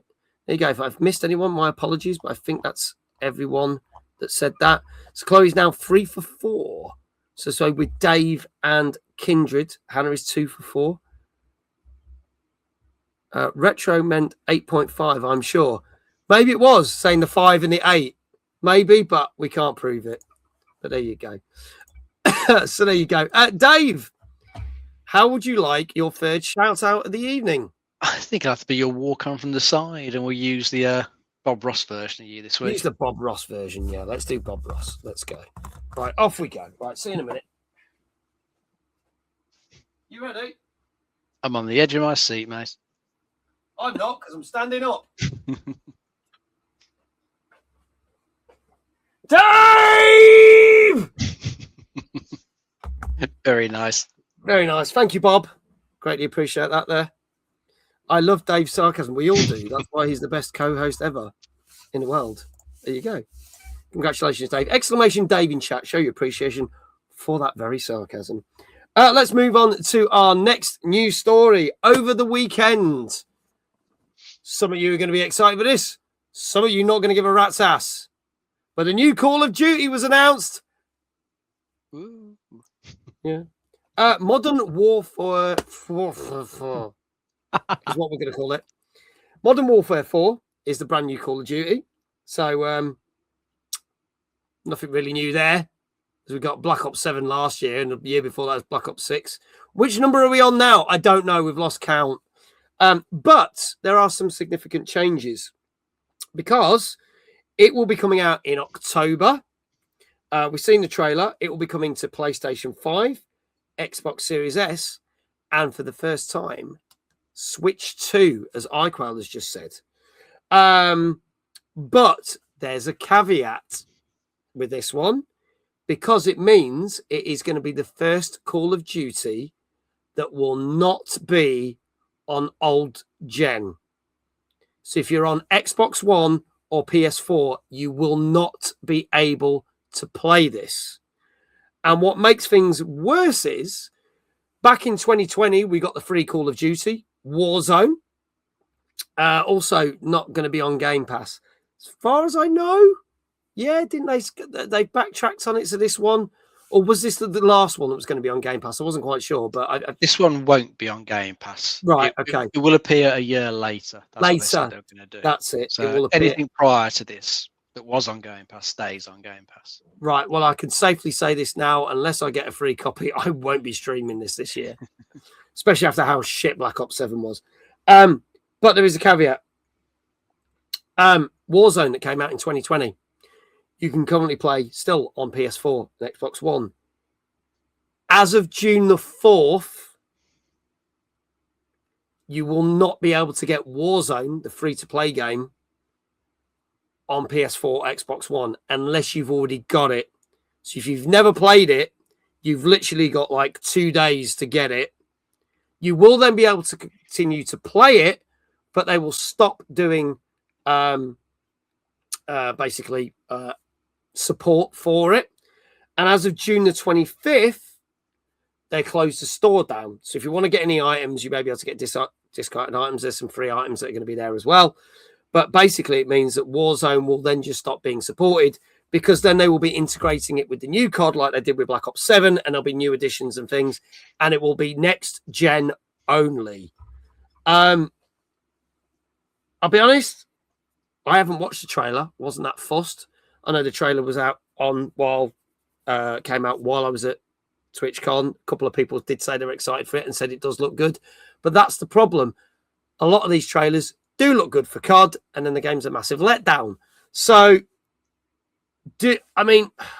my point of view with this is Xbox One and PS4 have been out for 13 years. It's about time people moved on. You're probably going to get some people that are going to moan that you can't get this. I think more people are going to moan about Warzone than the actual new game, especially if they've been playing Warzone for since 2020. But really, times move on, consoles move on. Is it really a big deal? No, you hit that point where you've got to let go of the older hardware. I think probably, the number of people left on the older machines is probably quite a low percentage now of the overall player base. So, if you can, drop those from the equation, then I suppose it might let you do a little bit more, with the map, probably increase the sort of graphic sort of density stuff on the map, put some better AI in possibly, just lets you do a little bit more, because you haven't got to think about these older, weaker, systems that got, worse CPUs, not enough memory, stuff like that. But you still got to take into account, they're still going to make this work on an Xbox Series S. It's going to come to Switch 2, which isn't quite as powerful as, Xbox Series X or PS5. And, still be some older PCs that will probably have to work on. So whether we'll see much difference in how, Warzone is actually, working, playing, probably won't initially. But we'll see if they actually do anything useful with this series going forward. Yeah. I did watch a little bit of the trailer of Modern Warfare 4, but as you say, you can't really tell much about it at the moment. It's just one of those big bombastic trailers with good bit of music playing, lots of explosions going on. The graphics look nice, definitely tell you that. But don't know how the single player will be. Don't know how the multiplayer will be. Whatever they do, hopefully it will be better than last year's attempt, because that was pretty pitiful. It was bad. The campaign was especially meant to be bad. I think this campaign is meant to be back to a single player game. Right, yeah. But even though last year's one was bad, they probably wouldn't have been able to change much for this year's game anyway, because that would have been in development. Because it was already in the works, anyway, the way these things work. But it sounds like it'll be a better game. But we'll wait and see. We'll see what it's like in it's October, isn't it? It's coming out. Yeah, October. Just ahead of GTA 6. Yeah, so they're trying to get that in before then. It's funny because I did like Black Ops 6, which came out 2 years ago. I actually thought that was genuinely a good game. And I said the multiplayer on that's pretty good. Yeah, it was very, very good. It was just crazy how the next one was so bad compared to it. And there hadn't been a good COD. There was always, we were getting these games that were very sort of mid for a number of years, especially while we're doing the show, like Cold War, and then we had some other ones, and it was like, okay. But there you go. Was it Call of Duty Vanguard as well? That was one, wasn't it? I think. That's World War II. One for you. Yeah, that was it, and that was a bit so-so. So there we go. Brian's got a good point. Aren't PS5 and Series X just current gen now after 6 years? Yeah.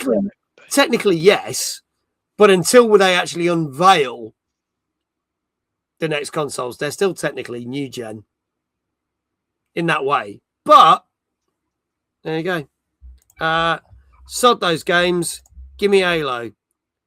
Definitely. Mag's favourite. Yeah. They did say no COD this year. That didn't last long. I know. I thought that was a bit mental that they kind of. I think didn't Microsoft say they were going to have breaks in COD and they were doing the whole Activision Blizzard buyout? They said many things.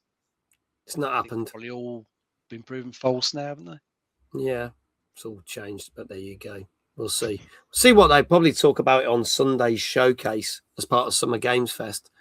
So we'll see. I think that's 6:00 on Sunday UK time. If you want to find out more, Leon, are you that fussed about this?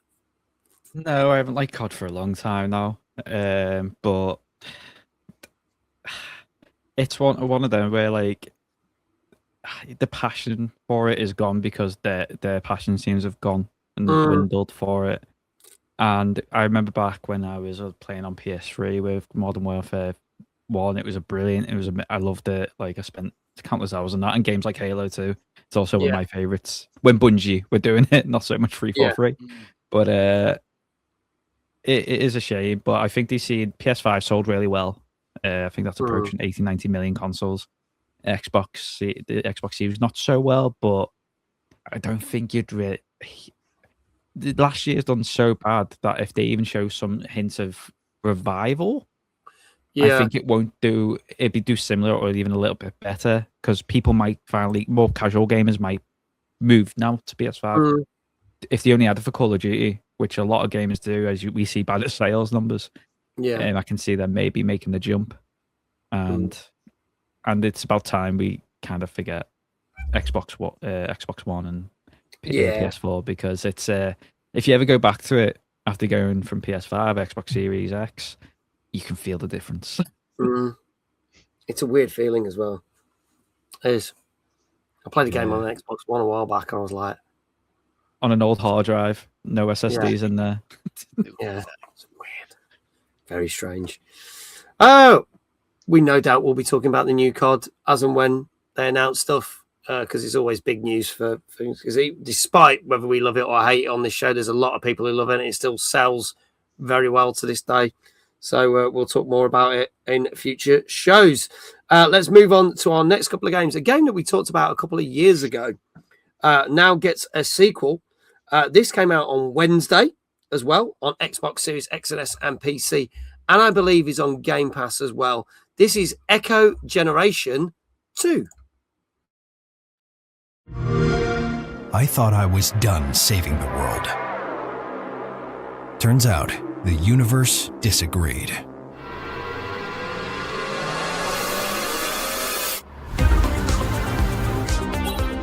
Good news? I'm not alone. got a little guy along for the ride. We stack combos, we synergize, and somehow it works. Then more so-called heroes showed up. Not exactly what I had in mind, but they get the job done.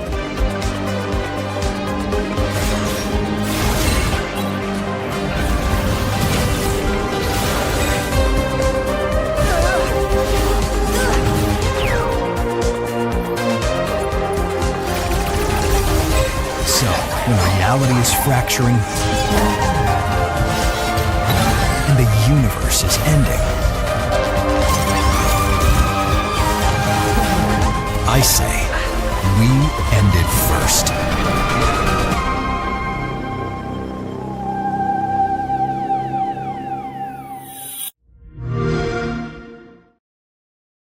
There you go. That is Echo Generation 2, which came out last Wednesday on Xbox and PC. You can get it on Game Pass, but it's also, there is a demo you can play on Steam as well if you want to try it out.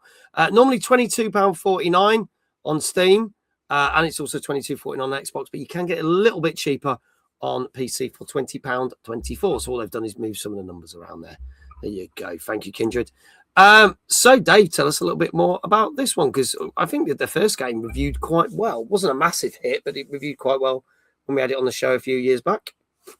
Yeah, I think I just about vaguely remember it. It was a while back, wasn't it? I think 2021 when it was out. I never played the original one, and I think this second one is a prequel to the first game. You're playing as like the father of the original game's protagonist in this one, and it sounds like your family's gone on vacation and just crazy shit starts out. It looks like this is sort of great cosmic threat that's coming out, and it looks like it might take you across like multiple worlds and stuff like that. You get to play as various different characters in the family. But at its core, it's a turn-based deck building RPG from what I've read. So if you like a bit of deck building in these games, then you might enjoy this one.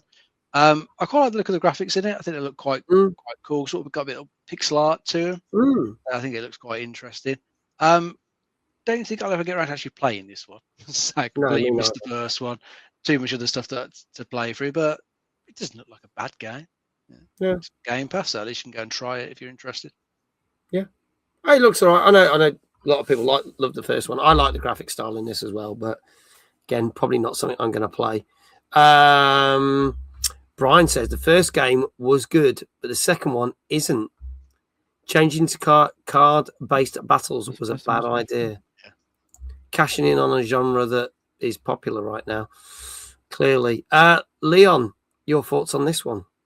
I like deck building games. I love Slay the Spire 1 and 2. I think they're absolutely brilliant. Yeah. And as you said, they're trying to cash in that genre, aren't they? Because there's been a few others that come out throughout the years. Always happens. You see it with Vampire Survivors. You see it with probably Balatro.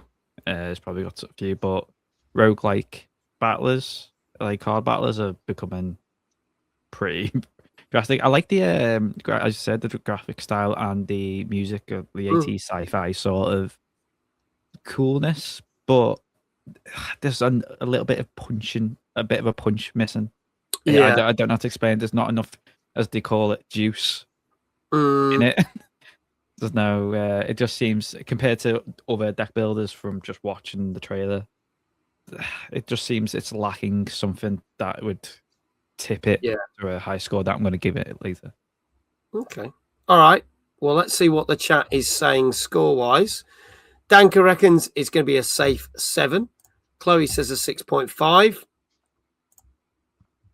Brian says a 7. Dave says a 7. Arcos says a 6. Rockmew says 6.5. Hannah says a 6.5.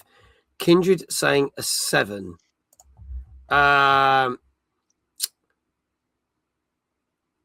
Dave, we'll start with you. What do you reckon? I'm going to try a safe 7 for this one. Going for a safe 7 as well. Leon? Safe 7 also. Okay, safe 7 as well. Retro Jazar saying a 6. Folks, if you haven't put your scores in the chat, now's the time to do it. This is Echo Generation 2. Which came out last Wednesday on Xbox Series X and S and PC, and you can get it on Game Pass. Flame also saying a 7. I can tell you that I think the first game scored a lot higher than what this game has scored. But this one did get very much the save 7. I'm back. Well done, guys, on the screen. And well done to Flame, Kindred, Dave Housen. In fact, I'll do Dave Housen's shout out now. Brian and Danka for getting all those right. Chloe says that is fixed. Fixed, I tell you, she says. There you go. But there you go. I'll let everyone else do the shout outs. There you go. Let's get our guest, Leon, a shout out. Do go check out Game Older Podcast. All the links are there. Go listen to it. Go watch it. Go make it a thing that you do regularly because it's so freaking awesome. Get more of Mags on one of our episodes. Yeah. God, no. That'll lose. Is that a good selling point? No, it'll lose your viewers. What me once a year is good enough. Just don't. No. They put up with me on this. There you go. Get me and Mag on. Oh my God, it'll be chaos. There is that. I'd ship that. Maybe that's an idea. That might happen. I'd be up for that. I feel sorry for your colleagues. So there you go. Deal, said Dave. Also, Dave, how would you like your shout out? You're doing good now. I think you are 4 for 5. Yes, I think so. We've done all the usual things, haven't we, so far? I mean, you could spin the opposite way around. We can do that. Yeah, let's spin the opposite way around. Yeah, we might have some these afterwards if we get another one. I might have another thing for next week that I can introduce, but I don't want to spoil it because I'm going to show it on the stream tomorrow, but more will be explained tomorrow. So here we go. Right, going the other way. 3, 2, 1. Dave!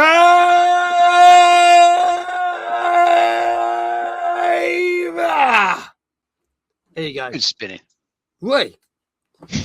Thank you very much. Chloe's currently 3 for 5. Kindred is 4 for 5.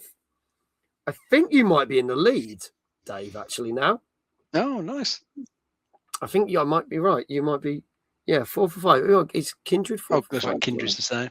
Oh, yeah, Kindred's the same. So it might be you and Kindred that are currently in the lead. So there we go. Awesome stuff. Brian is 3 for 5 as well. But a lot of people doing good. Leon is also 3 for 5. So that's pretty good. Let's move on to our next game. Now, this is an interesting one. Last week, we told you that we nearly talked about a game called Schrodinger's Cat. And then we went and raided Miss Antics, who was playing said game, which didn't make our list of 8. This week, we've got another game called Schrodinger's Call. Not related to that game whatsoever, but 2 Schrodinger games in a week.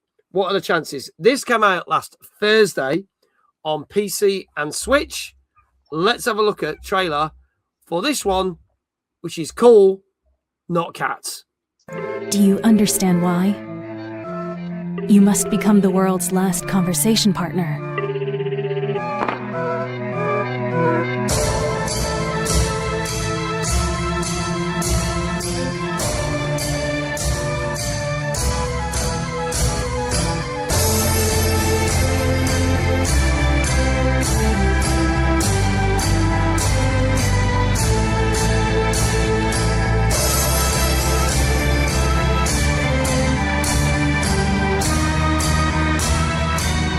Now, pick up the phone, Mary.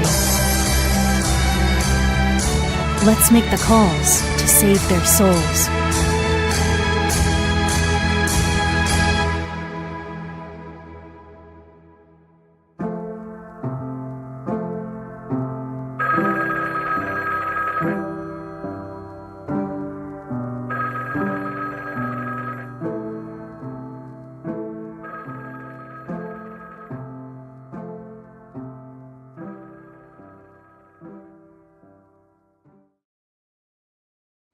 There you go. So last week, the game that we didn't talk about was a puzzle game with lots of cats.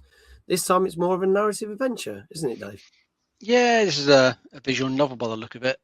This has got a sort of interesting setting. So in this one, the world is about to end as the moon comes crashing down into it. And your character, Mary, kind of just awakens in a strange place with no memories or anything like that. just like a telephone next to her and a little cat that's sort of giving her some guidance, and your character's kind of got to talk to people on the other end of the phone. I think they all look a bit sort of anthropomorphic animals all look like.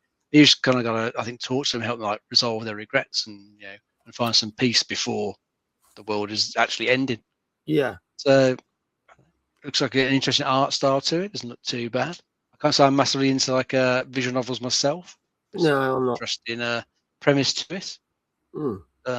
Again, it's another one of those ones. I'll probably never play it, just because I haven't got the time. Yeah. Too many other things I'm already playing. Yeah. I bet fans of visual novels might well lap this one up, but I have heard good things about it on the reviews that I looked at. Yeah. Okay. All right, Leon. Yeah, you know what I said about passion about Call of Duty. This one, like you can tell, there's passion in this game. Yeah. Basically, I'm not too big on visual novels, but this one did catch my eye. I saw it randomly. I think it was on Reddit, and it's first score. I'm gonna give it in a bit, but like it caught my eye because of how well it's been received. As Dave said, these seeing some reviews, and they seem really good. And it seems I think visual novels are good at telling stories about. It seems like loss and like different, like almost different sort of mental illnesses. So I think that's what seems to be going down that road. And I if I get the score right, I might actually give this one a go. It might be one of my probably a couple. I've only played a couple of visual novels, but I tend to go for the very highly rated ones. Okay. Yeah. Kendra says this is a 7 to 9 hour linear detective style visual novel that ends up feeling more like witnessing gothic fairy tale whispered to a child than playing a game. Okay. But that might work because that might do it for some people. This is normally 15 quid down to 14 quid on PC. On Switch, it's normally 15 quid, but it's down to £13.49. So it's actually cheapest on the Switch. Let's see what people are saying scores-wise. Brian from the UK Gaming Network, 9. Danker, 9. Hannah, 7.5. I, of course, said I missed the trailer, so obviously a safe 7. Kindred going for a 9. Rockmuse saying a 7. Kindred says it's not a bad price for this game. I agree, it's not bad at all. Flame saying an 8. Retro Jazar saying a 9. Leon, I'll start with you. What do you reckon this has got? Because you said, depending on what score this gets, is whether you get this one. So from what I saw, the reviews were very glowing. I'm going to go with what Retro's just said too, a 9. Okay. 9. All right, going for a 9 out of 10. Dave, what do you reckon? I'll try an 8.5. Okay, going for an 8.5. All right. Folks, this is your last chance. This is Schrodinger's Call, which came out last Thursday on PC and Switch. If there are any other guesses, I can tell you. This is the highest scoring game of the night so far with a 9 out of 10.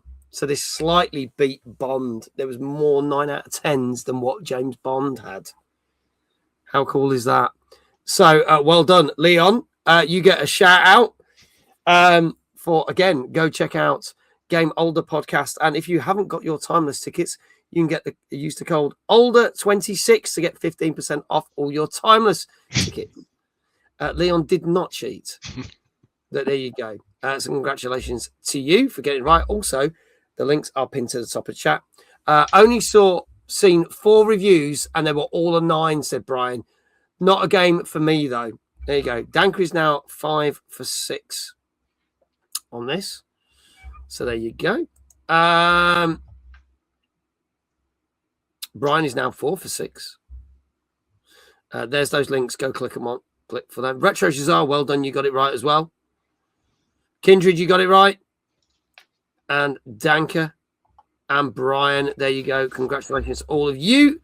Don't get me wrong. I really respect Leon and I want to help him escape Mag, but I'm also a twat. So yeah, he cheated. Then you could say technically Brian cheated because he saw 4 different reviews that said a 9. So, but Brian doesn't know what reviews I saw. So there you go. So a couple of you are at Well done. 5 out of 6 at the moment. So now I think Danka and Kindred are back in the lead. I think you're 4 for 6 now, Leon. Have I got that right? Yes. Same with Dave. Mhm. So this is getting there. I don't cheat. I just know my stuff. See? Conviction. Love it. Good man. Is Leon drinking whiskey? I wish. It's Ribena. Oh, drinking tea. I'm a child. Rock and roll. Playing water for me. I know. God, so you were so rock and roll. Healthy. The hard stuff, eh? Yeah. So rock and roll. Couple more news stories for you. Let's talk good news, bad news. But I'm going to do it in reverse. Bad news. We get the Xbox showcase on Sunday, which reveals more of a game that we're very excited for. And that game is Fable. And yet, over the weekend, they put the announcement out that they are pushing the game back to February 27th. So Fable is not coming out in the autumn that we hoped for. We will see more of the game on Sunday, which is great. But apparently Playground Games need a bit more time to get it polished and get it right. There's also the fears that they were going to push for a October release and it might get overshadowed by COD, GTA 6, etc. Some other big games that are coming out.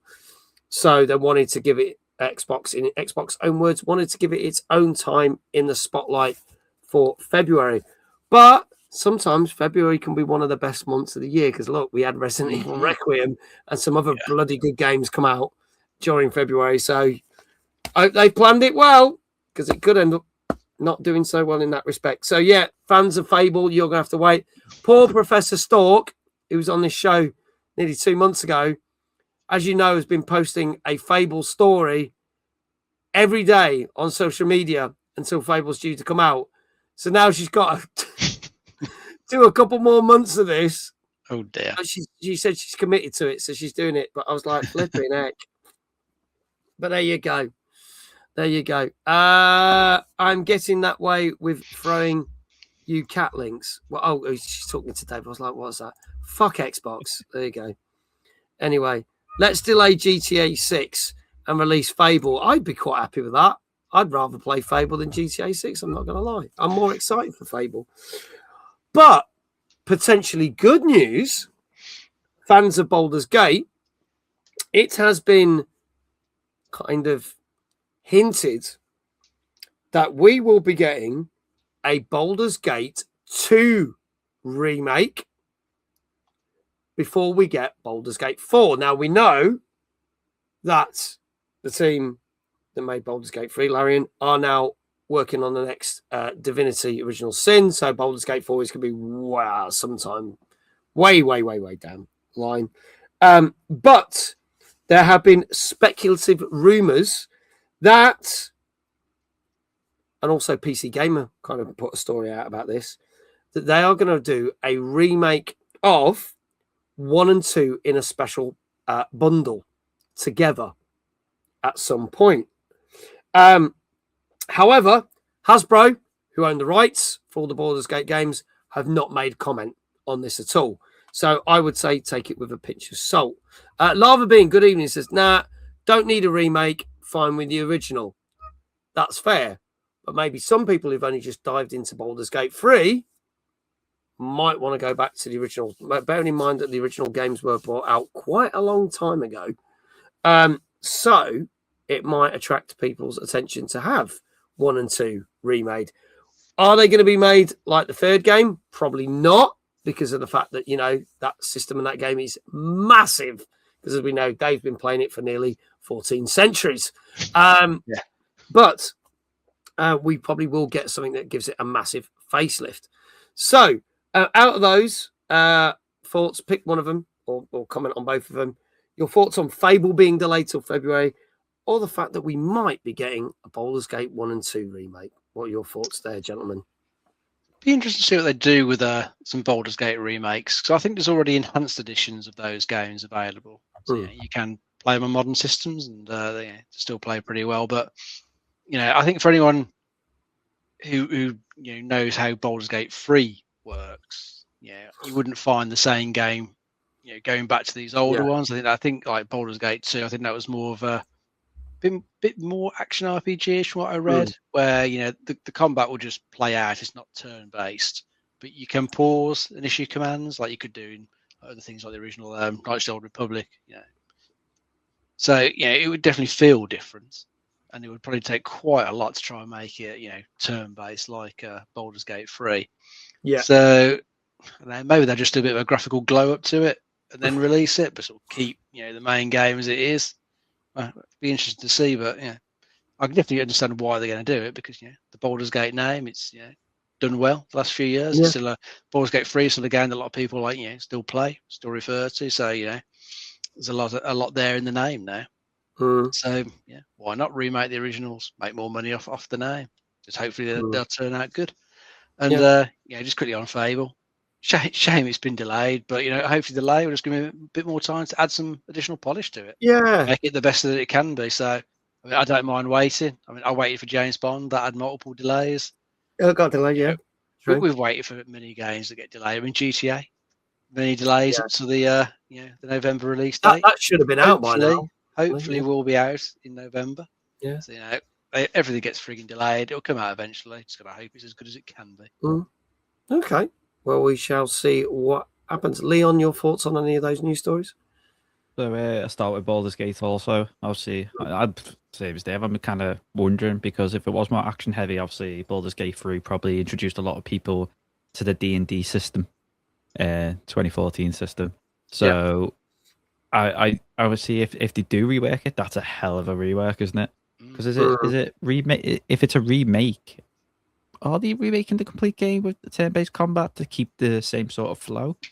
Which I think would be pretty cool, because people now are part. Because I'm a D&D player myself, doing a couple of campaigns, and I'm playing Baldur's Gate 3 with Stu from the podcast and one of our community members.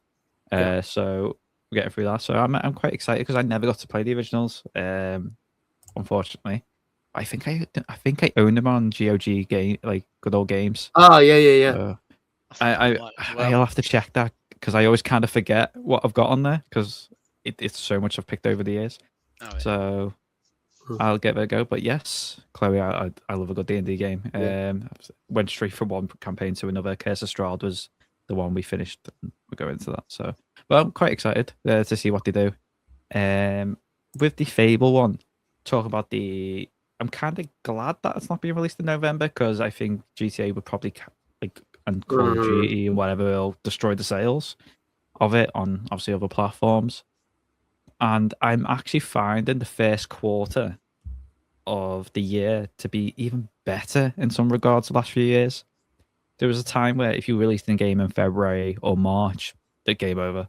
It would not do well. I think people now tend to split the year directly into this is all the nicer. Like Resident Evil 7 was the first game I think Resident Evil to release in February.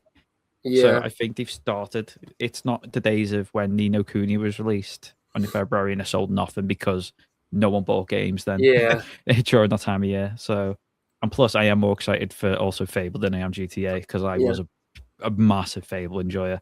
So if they can just, and what with the trailer and the announcements we saw of what's showing it, basically being a prick in it, I was like, I'm sold already. Don't need to see more. Release it when it's ready. And the last couple of Fables haven't been hit the highs for me from when I was younger. So I think if this one, if they give it enough polish and they perfect it, I'm happy to wait, to be honest. And yes, Dave, RPG, TRPG and stuff. Yeah. Okay. We'll see. I mean, Kindred was talking about the fact they could make remakes of a lot of other D&D games. There's plenty to choose from, but it all depends if Wizards of the Coast allow it. Said after 13 years, do Fable need another year to polish it? True. We usually have to see, but it depends whether they've actually been working on it 13 years, because this is Playground Games and not a Peter Molyneux studio. Okay. We shall see what gets announced on Sunday's showcase, which is at 6 p.m.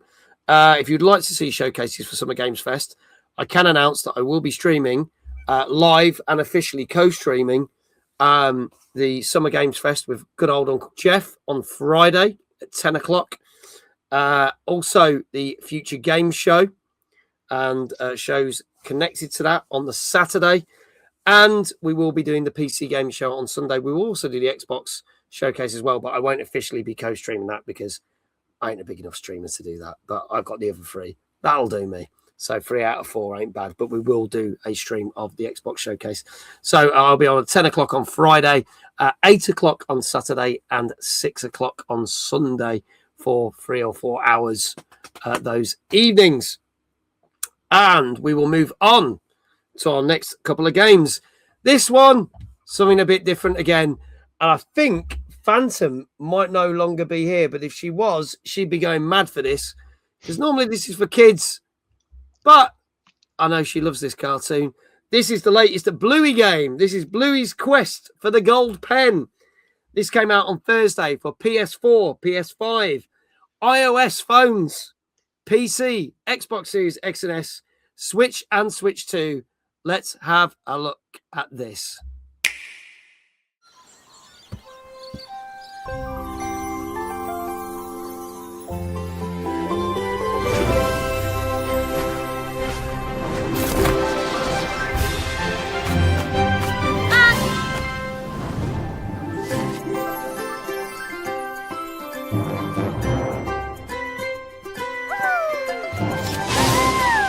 Has anyone seen the gold pen?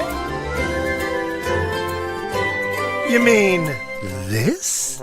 It turns anything I want into gold. We'll see about that. If you want it, you gotta come and get it. You'll have to cross many strange and distant lands. We need to save the kingdom. Come on, Bingoose. We're going to get that pen.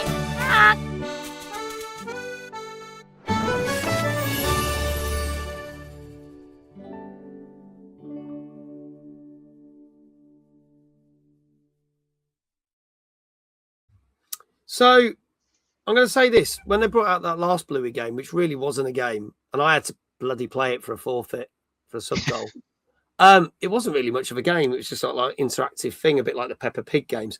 This feels like it's a bit more of a game, but it's still a kid's game. And some people have said, yeah, the graphic style's a bit odd because they've moved away from the typical graphic style with this one. Matt, good evening. Good to see you. Ellie says, good evening, Ellie. How are you? Easy platinum for Ange. Yeah. I mean, you'll probably get a good 100 gamer score out of this one, so it's probably worth doing in a platinum trophy. Dave, tell us more about this one.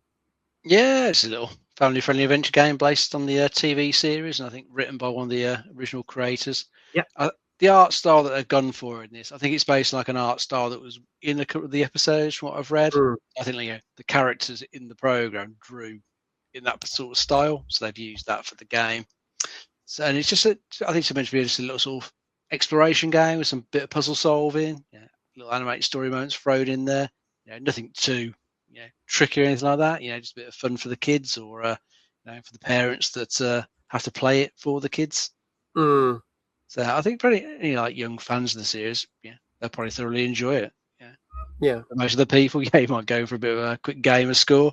Otherwise, it won't be on your radar. Yeah. I'm just like, I can see this coming back to haunt me and me end up playing this next year or something. It'll be a thing. Yeah, it's probably going to happen. Leon, your thoughts on the new Bluey game? 10 out of 10. No, it reminded me of a game, and I can't remember that I actually completed this game where you are in a book and you come out of it, you get thrown out of it. Oh, oh god, with the little knight dude. Yeah, sort of quest. No. Oh, it's like it was in our top 10 2 years ago. I can't bloody remember. It was actually brilliant. Yeah, it was. It was an excellent game. Not Scribble Knots, no.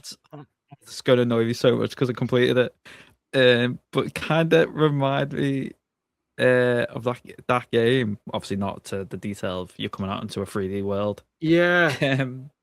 That's going to annoy me now. That is going to annoy me because that was in our top 15 games 2 years. The Plucky Squire. Yes. Thank you. Pinhead. Brilliant game. It was. I love that game. It was so different, but it kind of reminds me of like a toned down version of that. And Bluey's Bluey, isn't it? I actually did watch an episode once because people kept saying it was brilliant. It was mainly dads in work. So, they were like, I actually watch it and it's actually going. I was like, is this actually a good show? And you know what? As kids shows go, yeah. So I wouldn't watch it again, but am I going to get the game? No. No, I mean, Iqual said, I don't mean to brag, but we are going to see Bluey live for a second time in a few weeks. Third row centre, no less. I mean, someone has to, so it's all good. Yeah, it's always the dads that love Bluey. There you go. This is £33.50 on PC, down to £30.50. That's, I'm not going to lie, it seems a bit expensive for a kids game. I'm just going to say that now. It's £33.49 on Xbox. On PlayStation, it's normally 35 quid. It's down to £31.49. And on Switch, it's £32.50 down to £29.25. So it's actually cheapest on Switch at the moment. That makes sense. That seems expensive. And believe it or not, this is one of the Bluey games that didn't get onto Game Pass. But there you go. But if you play the mobile version, it's 12 quid. So it's cheaper on mobile because you can get it on iOS, as I said earlier. Okay. 15 to 20 quid for a kid's game is about right. Yeah, I reckon so. Does it have a £10 patch for the Switch too? All right, well, let's see what people are saying. Get your scores in chat for Bluey's quest for the golden pen. We have got scores of Dank saying a 7. Chloe saying a 6.5. Hannah saying a 7.5. Rockmew saying a 7. Ellie saying a 5.5. Lava Being saying a 6.5. Flame saying a 7. Kindred says 7. Matt says it's a 7. Retro Shazar saying 7. Dave, I'll start with you. What do you reckon this has got? I'm going to go for a 7. Safe 7 it is. Leon? Safe 7. It's a kid's game. Safe 7. All right. Iqual saying a 6. Folks, this is your last chance. This is Bluey's Quest for the Gold Pen, which came out last Thursday on PS4, 5, PC, Xbox Series XS, Switch, Switch 2, and iOS mobile phones. And if there are no more guesses in chat, I can tell you that this slightly overpriced kids game got a 7 out of 10. Hey. There you go. So can we get a shout out firstly for our wonderful guest, Leon from Game Older Podcast. If you are not listening to it, if you are not watching it, please go click the link either at the top of the chat or the link that's going to appear in the chat right now. Also, congratulations to the following people: Retro Jazar, Matt, Kindred, Flame, Rock Muse, Danker. I think you all got it right. If I've missed anyone, my apologies. I've been 0.5 off all night, says Hannah. Oh, dear God. So close. No. Love How Stream says similar to games I've played, and the games are Lego, Batman, Arkham, and Mouse PI. Unless Bluey goes on a mad killing spree, they can't be similar. I agree with you there. Brian is 5 for 7. Dave, you need another shout out. Oh, yes. Let's see if we can get your other knee to pop. Right, other knee. All right. Oh, God. There we go. Limbering up. Here we go. Oh, they didn't go. Oh, that's disappointing. Oh, God. Hang on. Let's go again. I'm giving it another fair shout. Ready? Mm-hmm. Oh, bugger. It must have worn out. Sorry. Oh, it's no good. Tell you what, I'll do something different. We'll do a legs akimbo. You ready? Go for it. Dave! There you go. Terrifying. He's definitely going to pull something. Yeah. I've just broken my spine in half.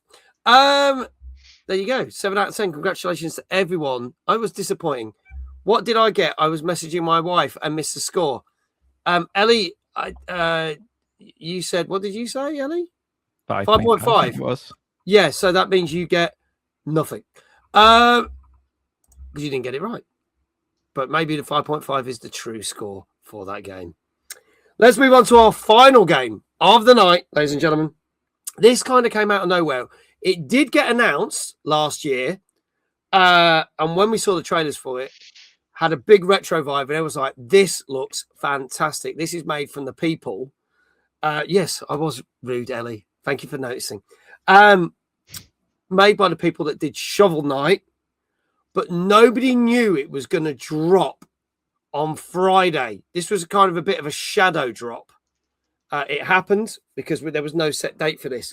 This came out on PS5, Xbox Series X and S, Switch and Switch 2, and PC. And this is Mino The Hollower.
There you go. That is Mino The Hollower. Now, iQuell says apparently it wasn't shadow dropped.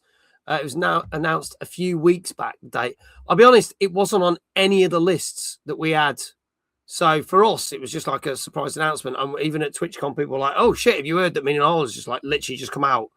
That was on the Friday, so it was like nuts. So maybe they did announce the dates a few weeks before, but we never got those dates. So we wouldn't have even been talking about this game if it hadn't suddenly landed. So there you go. It wasn't on our original list to talk about. This is £17.75 on Steam, same price on Xbox, a little bit cheaper on PlayStation, and the same price as the Steam and Xbox on Switch. So cheapest on the PlayStation by about 50 pence. Dave, tell us a little bit more about this because this looks epic. Yeah, it does look pretty decent. It's an action adventure title that's been designed to bring back sort of the look of the Game Boy Color. Gone for that type of color scheme. I think Lava Beam mentioned it in the chat. So they've gone for that sort of type of look, and I think it looks pretty decent. It's from what I've read about it, it sort of feels a bit like Zelda-ish in some ways because it brings you into the world and kind of lets you go off whichever direction you want. I think in this particular game, Mina, she invented some generators in the land, and sometime later, something's going wrong with them. She's got to go back and investigate. So you can go to whichever one you want. Do it in your own way. Try and find out what's gone wrong with them. Trying to solve the mystery and get it all working again. Yeah. Combat wise, looks pretty decent as well because you can burrow under things to dodge enemy attacks, then pop back up, whack them with your weapon, drop back into the ground. So it looks pretty decent actually. So it's got some good action to it, and I think everything I've seen about it so far has been pretty positive. So it looks like it's a good win for was it Yacht Club Games who've made this one? Yeah, this looks really, really good. I as soon as I saw the trailer for this last year, I was like, I would love to play this. So I'm very, very tempted to try and get a copy of this and possibly do a stream of this if possible. So we'll see. As I say, we haven't announced our schedule for June because I've been too busy. So might just be able to sneak this in somewhere. Leon, your thoughts for this one? I saw you going, yes. I even read a book about the creation of Shovel Knight, so this should say how much I love this studio. And I've been so excited for them to release something because there was signs of trouble for the studio because they hadn't released anything for so long properly, apart from a Shovel Knight spin-off that they did. But I've been excited. I'll just give you a history why. One of my favorite series of all time is Zelda. Specifically the 2D Zeldas. Link to the Past, A Link's Awakening. A Link's Awakening was my first game. I remember kneel down with my Game Boy on the DX version of Zelda outside Game Station. When that was open still, which was amazing. But I'm so excited to get my hands on this. This is what I mean by my backlog's too much. This is like calling me because I love how they modernized. They kind of put in your brain out what your brain remembers the games being like. They've done that with Shovel Knight, where it was like the platformers where if you play an old platformer, it's a bit dated unless you play Mario, which was brilliant. But they give you that sort of feeling and nostalgia with your rose tinted glasses on because they're just so solid, essentially. So yeah, to put it bluntly, I'm excited. Okay, all right. Well, let's see what people are saying with the scores for this one. Let's go to the top of here. Let's see. If Mino The Hollower is the last game, if so, it's going to be a 9.5, says Brian. Dave Housen, 8. 8.5, says Chloe. Lava Being says a Game Boy Color palette with Super Mode 7, ? Sure looks good. 9.5 from Danker. Chloe then up to a 9. Hannah said a 9. Iquel said 9.5. Rotmu said 8.5. Kindred is torn between a 9 and 9.5. This game is 16 and a half hours to play. Love Being is up to a 9. Retro Shazar says an 8. Flame says an 8. Matt says a retro 8.5. Kindred has decided on a 9.5. Leon, start with you as it's the last game of the night. I probably give it personally a 10, but I'm going to go with a 9. Okay, go for a 9. Dave, what say you? I was thinking 9 as well. Okay, go for a 9. Any more, folks? This is our last game of the night. Mino The Hollower, which came out on Friday, I should say, on PS5, Xbox Series X and S, Switch and Switch 2, and PC. If there are no other guesses in chat, I can tell you that I may have given a little hint away because at the time that when we talked about Schrodinger's Call, I said the highest scoring game of the night so far because this got a 9.5 out of 10. 9.5, so better than Bond, better than Schrodinger's Call. This is technically the game of the week. So there you go. Game of the week is Mino The Hollower. So if you want to check it out, it's worth checking out. Oof, that's big, says Ellie. Yes, it is. Kindred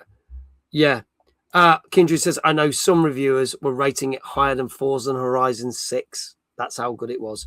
So this has got a massive contender for a game a year. So there you go. There you go. Congratulations to the following people who need to have shout-outs. That's what she said. Yes, she did, Ellie. Damn it, 0.5 off again, says Hannah. But congratulations to Kindred, Iquail, Danker. I think that's everyone. I think. So there you go. Brian ended up with 6 out of 8, right, in the end? Congratulations. Who else got 6 out of 8 or higher? Let me know. Kindred said 7 out of 8. That is good going this week, Kindred. That is very good going. Well done. Anyone beat 7 out of 8? Anna says 2 out of 8. There you go. Well done to all of you. Even if you got 1 right, it's a good start. It's good. So congratulations to all of you. Now we're going to on to the final bit of the show where we always look at different charts each week. Last week we looked at the UK retail chart and how some of the new games fared, such as Lego Batman, Forza Horizon, Yoshi, etc. But we are going to do Steam charts. I did see that, Iquail, but there you go. Special prize for 0 out of 8. I'll let Iquail decide on that one, Ellie. So we're going to look at the Steam charts. And with the Steam charts, there are always variations of the chart because we have the chart with the paid games and a free chart. So we're going to compare how this is worked. So first, we're going to look at the chart with the paid games, what you can buy on Steam. And at number 10, we've got Warhammer 40k Space Marine 2 down 3 places. Re-entry at number 9 with GTA 5 Enhanced. The game we just talked about at number 8 is a new entry, Mino The Hollower. Down 4 places from last week, Lego Batman Legacy of the Dark Knight. Also down 4 places at number 6 is Subnautica 2. A re-entry at number 5 with Path of Exile 2. A new entry last week, and a game we've not talked about, but a non-movie this week at number 4 is Paralives. Steam Deck has come back into the charts as a re-entry at number 3. And last week's number 1 was Forza Horizon 6, down 1 place. And this week's number 1 game on Steam is 007 First Light. So quite a few of the new games there in the charts. And obviously Mino The Hollower going in and 007 being the number 1. But despite on the chart, despite being sold out, they brought out more Steam Decks, not Stream Decks. And then it sold out again. So it came out of nowhere and went straight back into the chart. But then when we add all the free-to-play games on the download charts for Steam, this is what we get.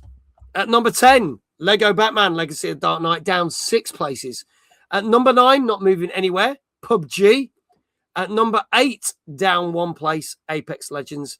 At 7, down 4 places, Subnautica 2. Path of Exile 2 at number 6, being a re-entry.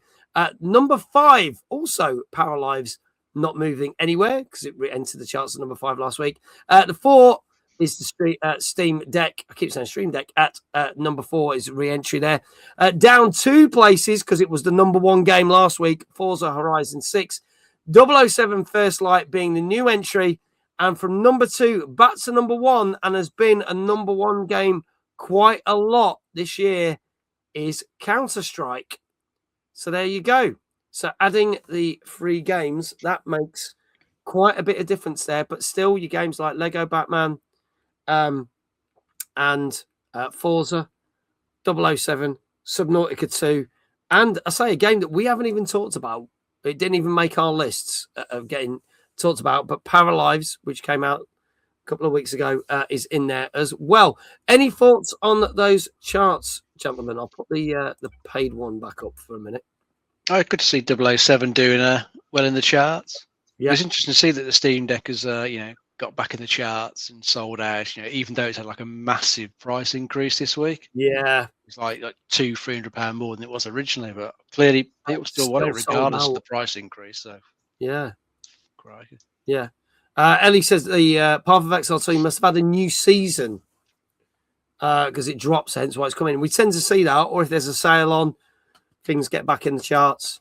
And good to see Warhammer Space Marine 2 still doing well. I mean, that's been out, that'll be coming up to 2 years this year. That was a great game, but that's still selling really, really well. So there you go. Leon, any thoughts on the Steam charts? Yeah, I'm happy with 007. Obviously, it was my most anticipated game of this year, last year. And yeah, the Steam Deck thing is wild, isn't it? How much money they would have made off that. Oh, correct. I'm just hoping it wasn't scalpers, which is a bit of a worry.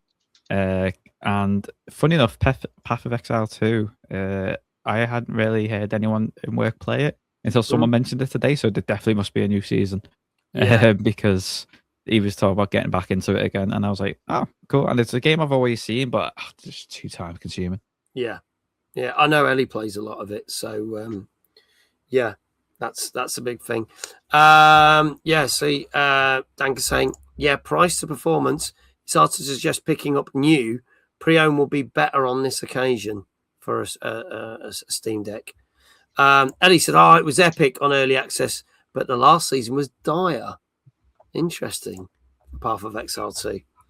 But there you go. So, folks, next week we'll have another chart for you. It's more likely going to be the retail chart. So we'll talk about how 007 did this week in the main retail chart comparing to next week. And we'll see whether Lego Batman's still in there and some of the other games.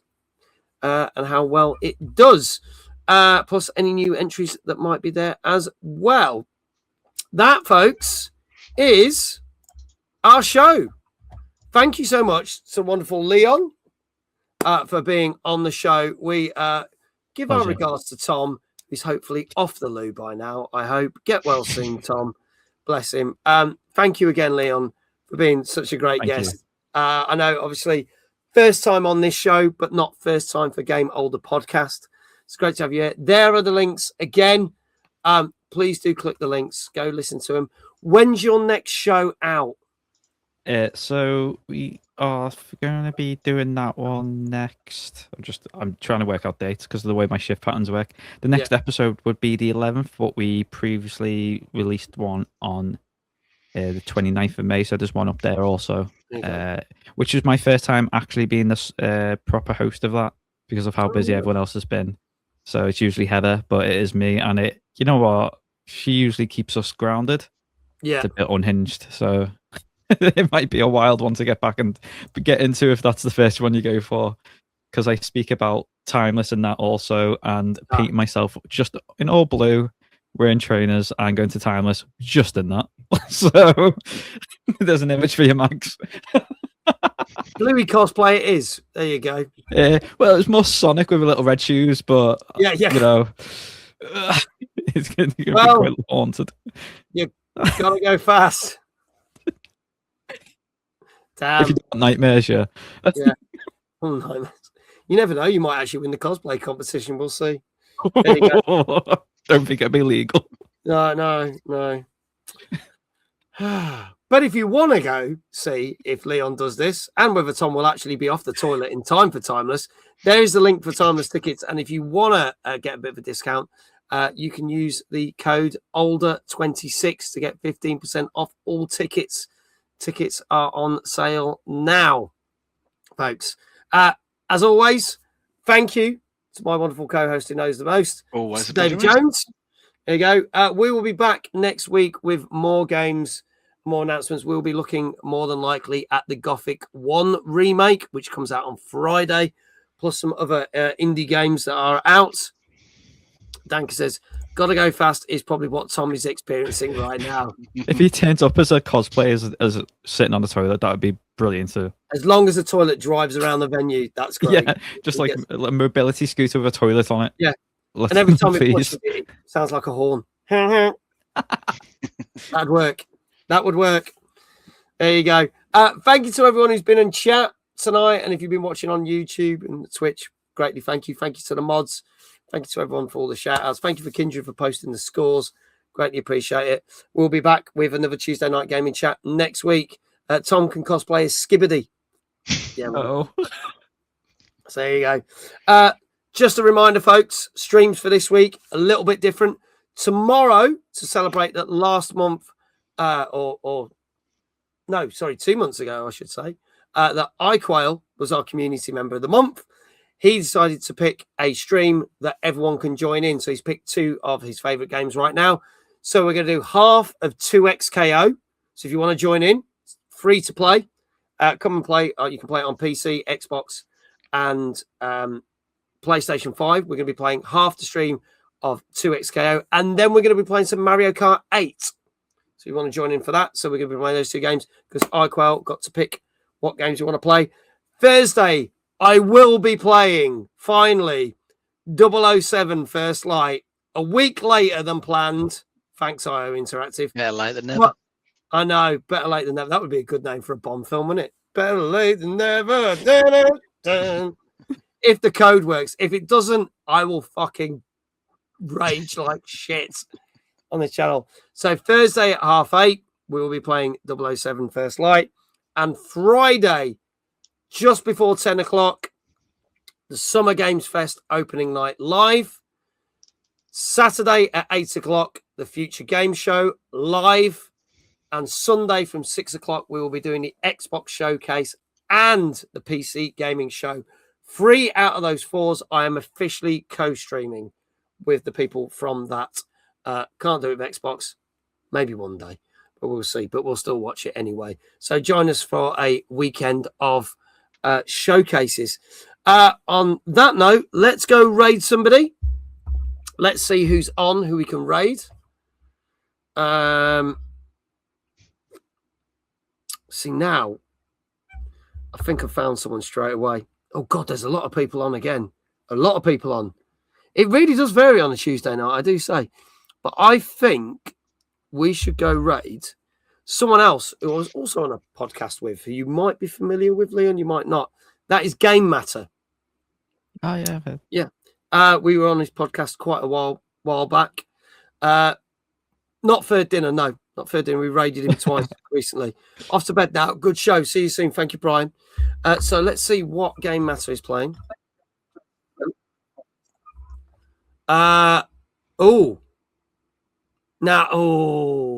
He's doing a watch along at a state of play. I don't know if this will ruin it for people. That's risky. Or has he just finished? The actual thing should have finished by now. I thought it was only. He has finished. So I think he'll 11. be safe. He was just having a chat. Do you know what? Let's go raid him. And then if people don't want spoilers, you don't have to go across to the stream. There we go. And Dave is over there. Maggie's about to raid you. He's just put, thanks for giving the surprise. Jesus Christ. So that you go. That raid, state of play is just wrapping up. Hitting that button. That raid should be starting right now. All that leaves for me to say is thank you so much again to Leon, Dave, all of you for watching. And wherever you are in the world, have a great morning, a great afternoon, or a great evening. And I shall see you back tomorrow for 8:30 for iQuail's Community Night. Thank you so much. We'll do that thing where we'll wave and I'll press a button. Take care. Good night. Bye. Thank you guys.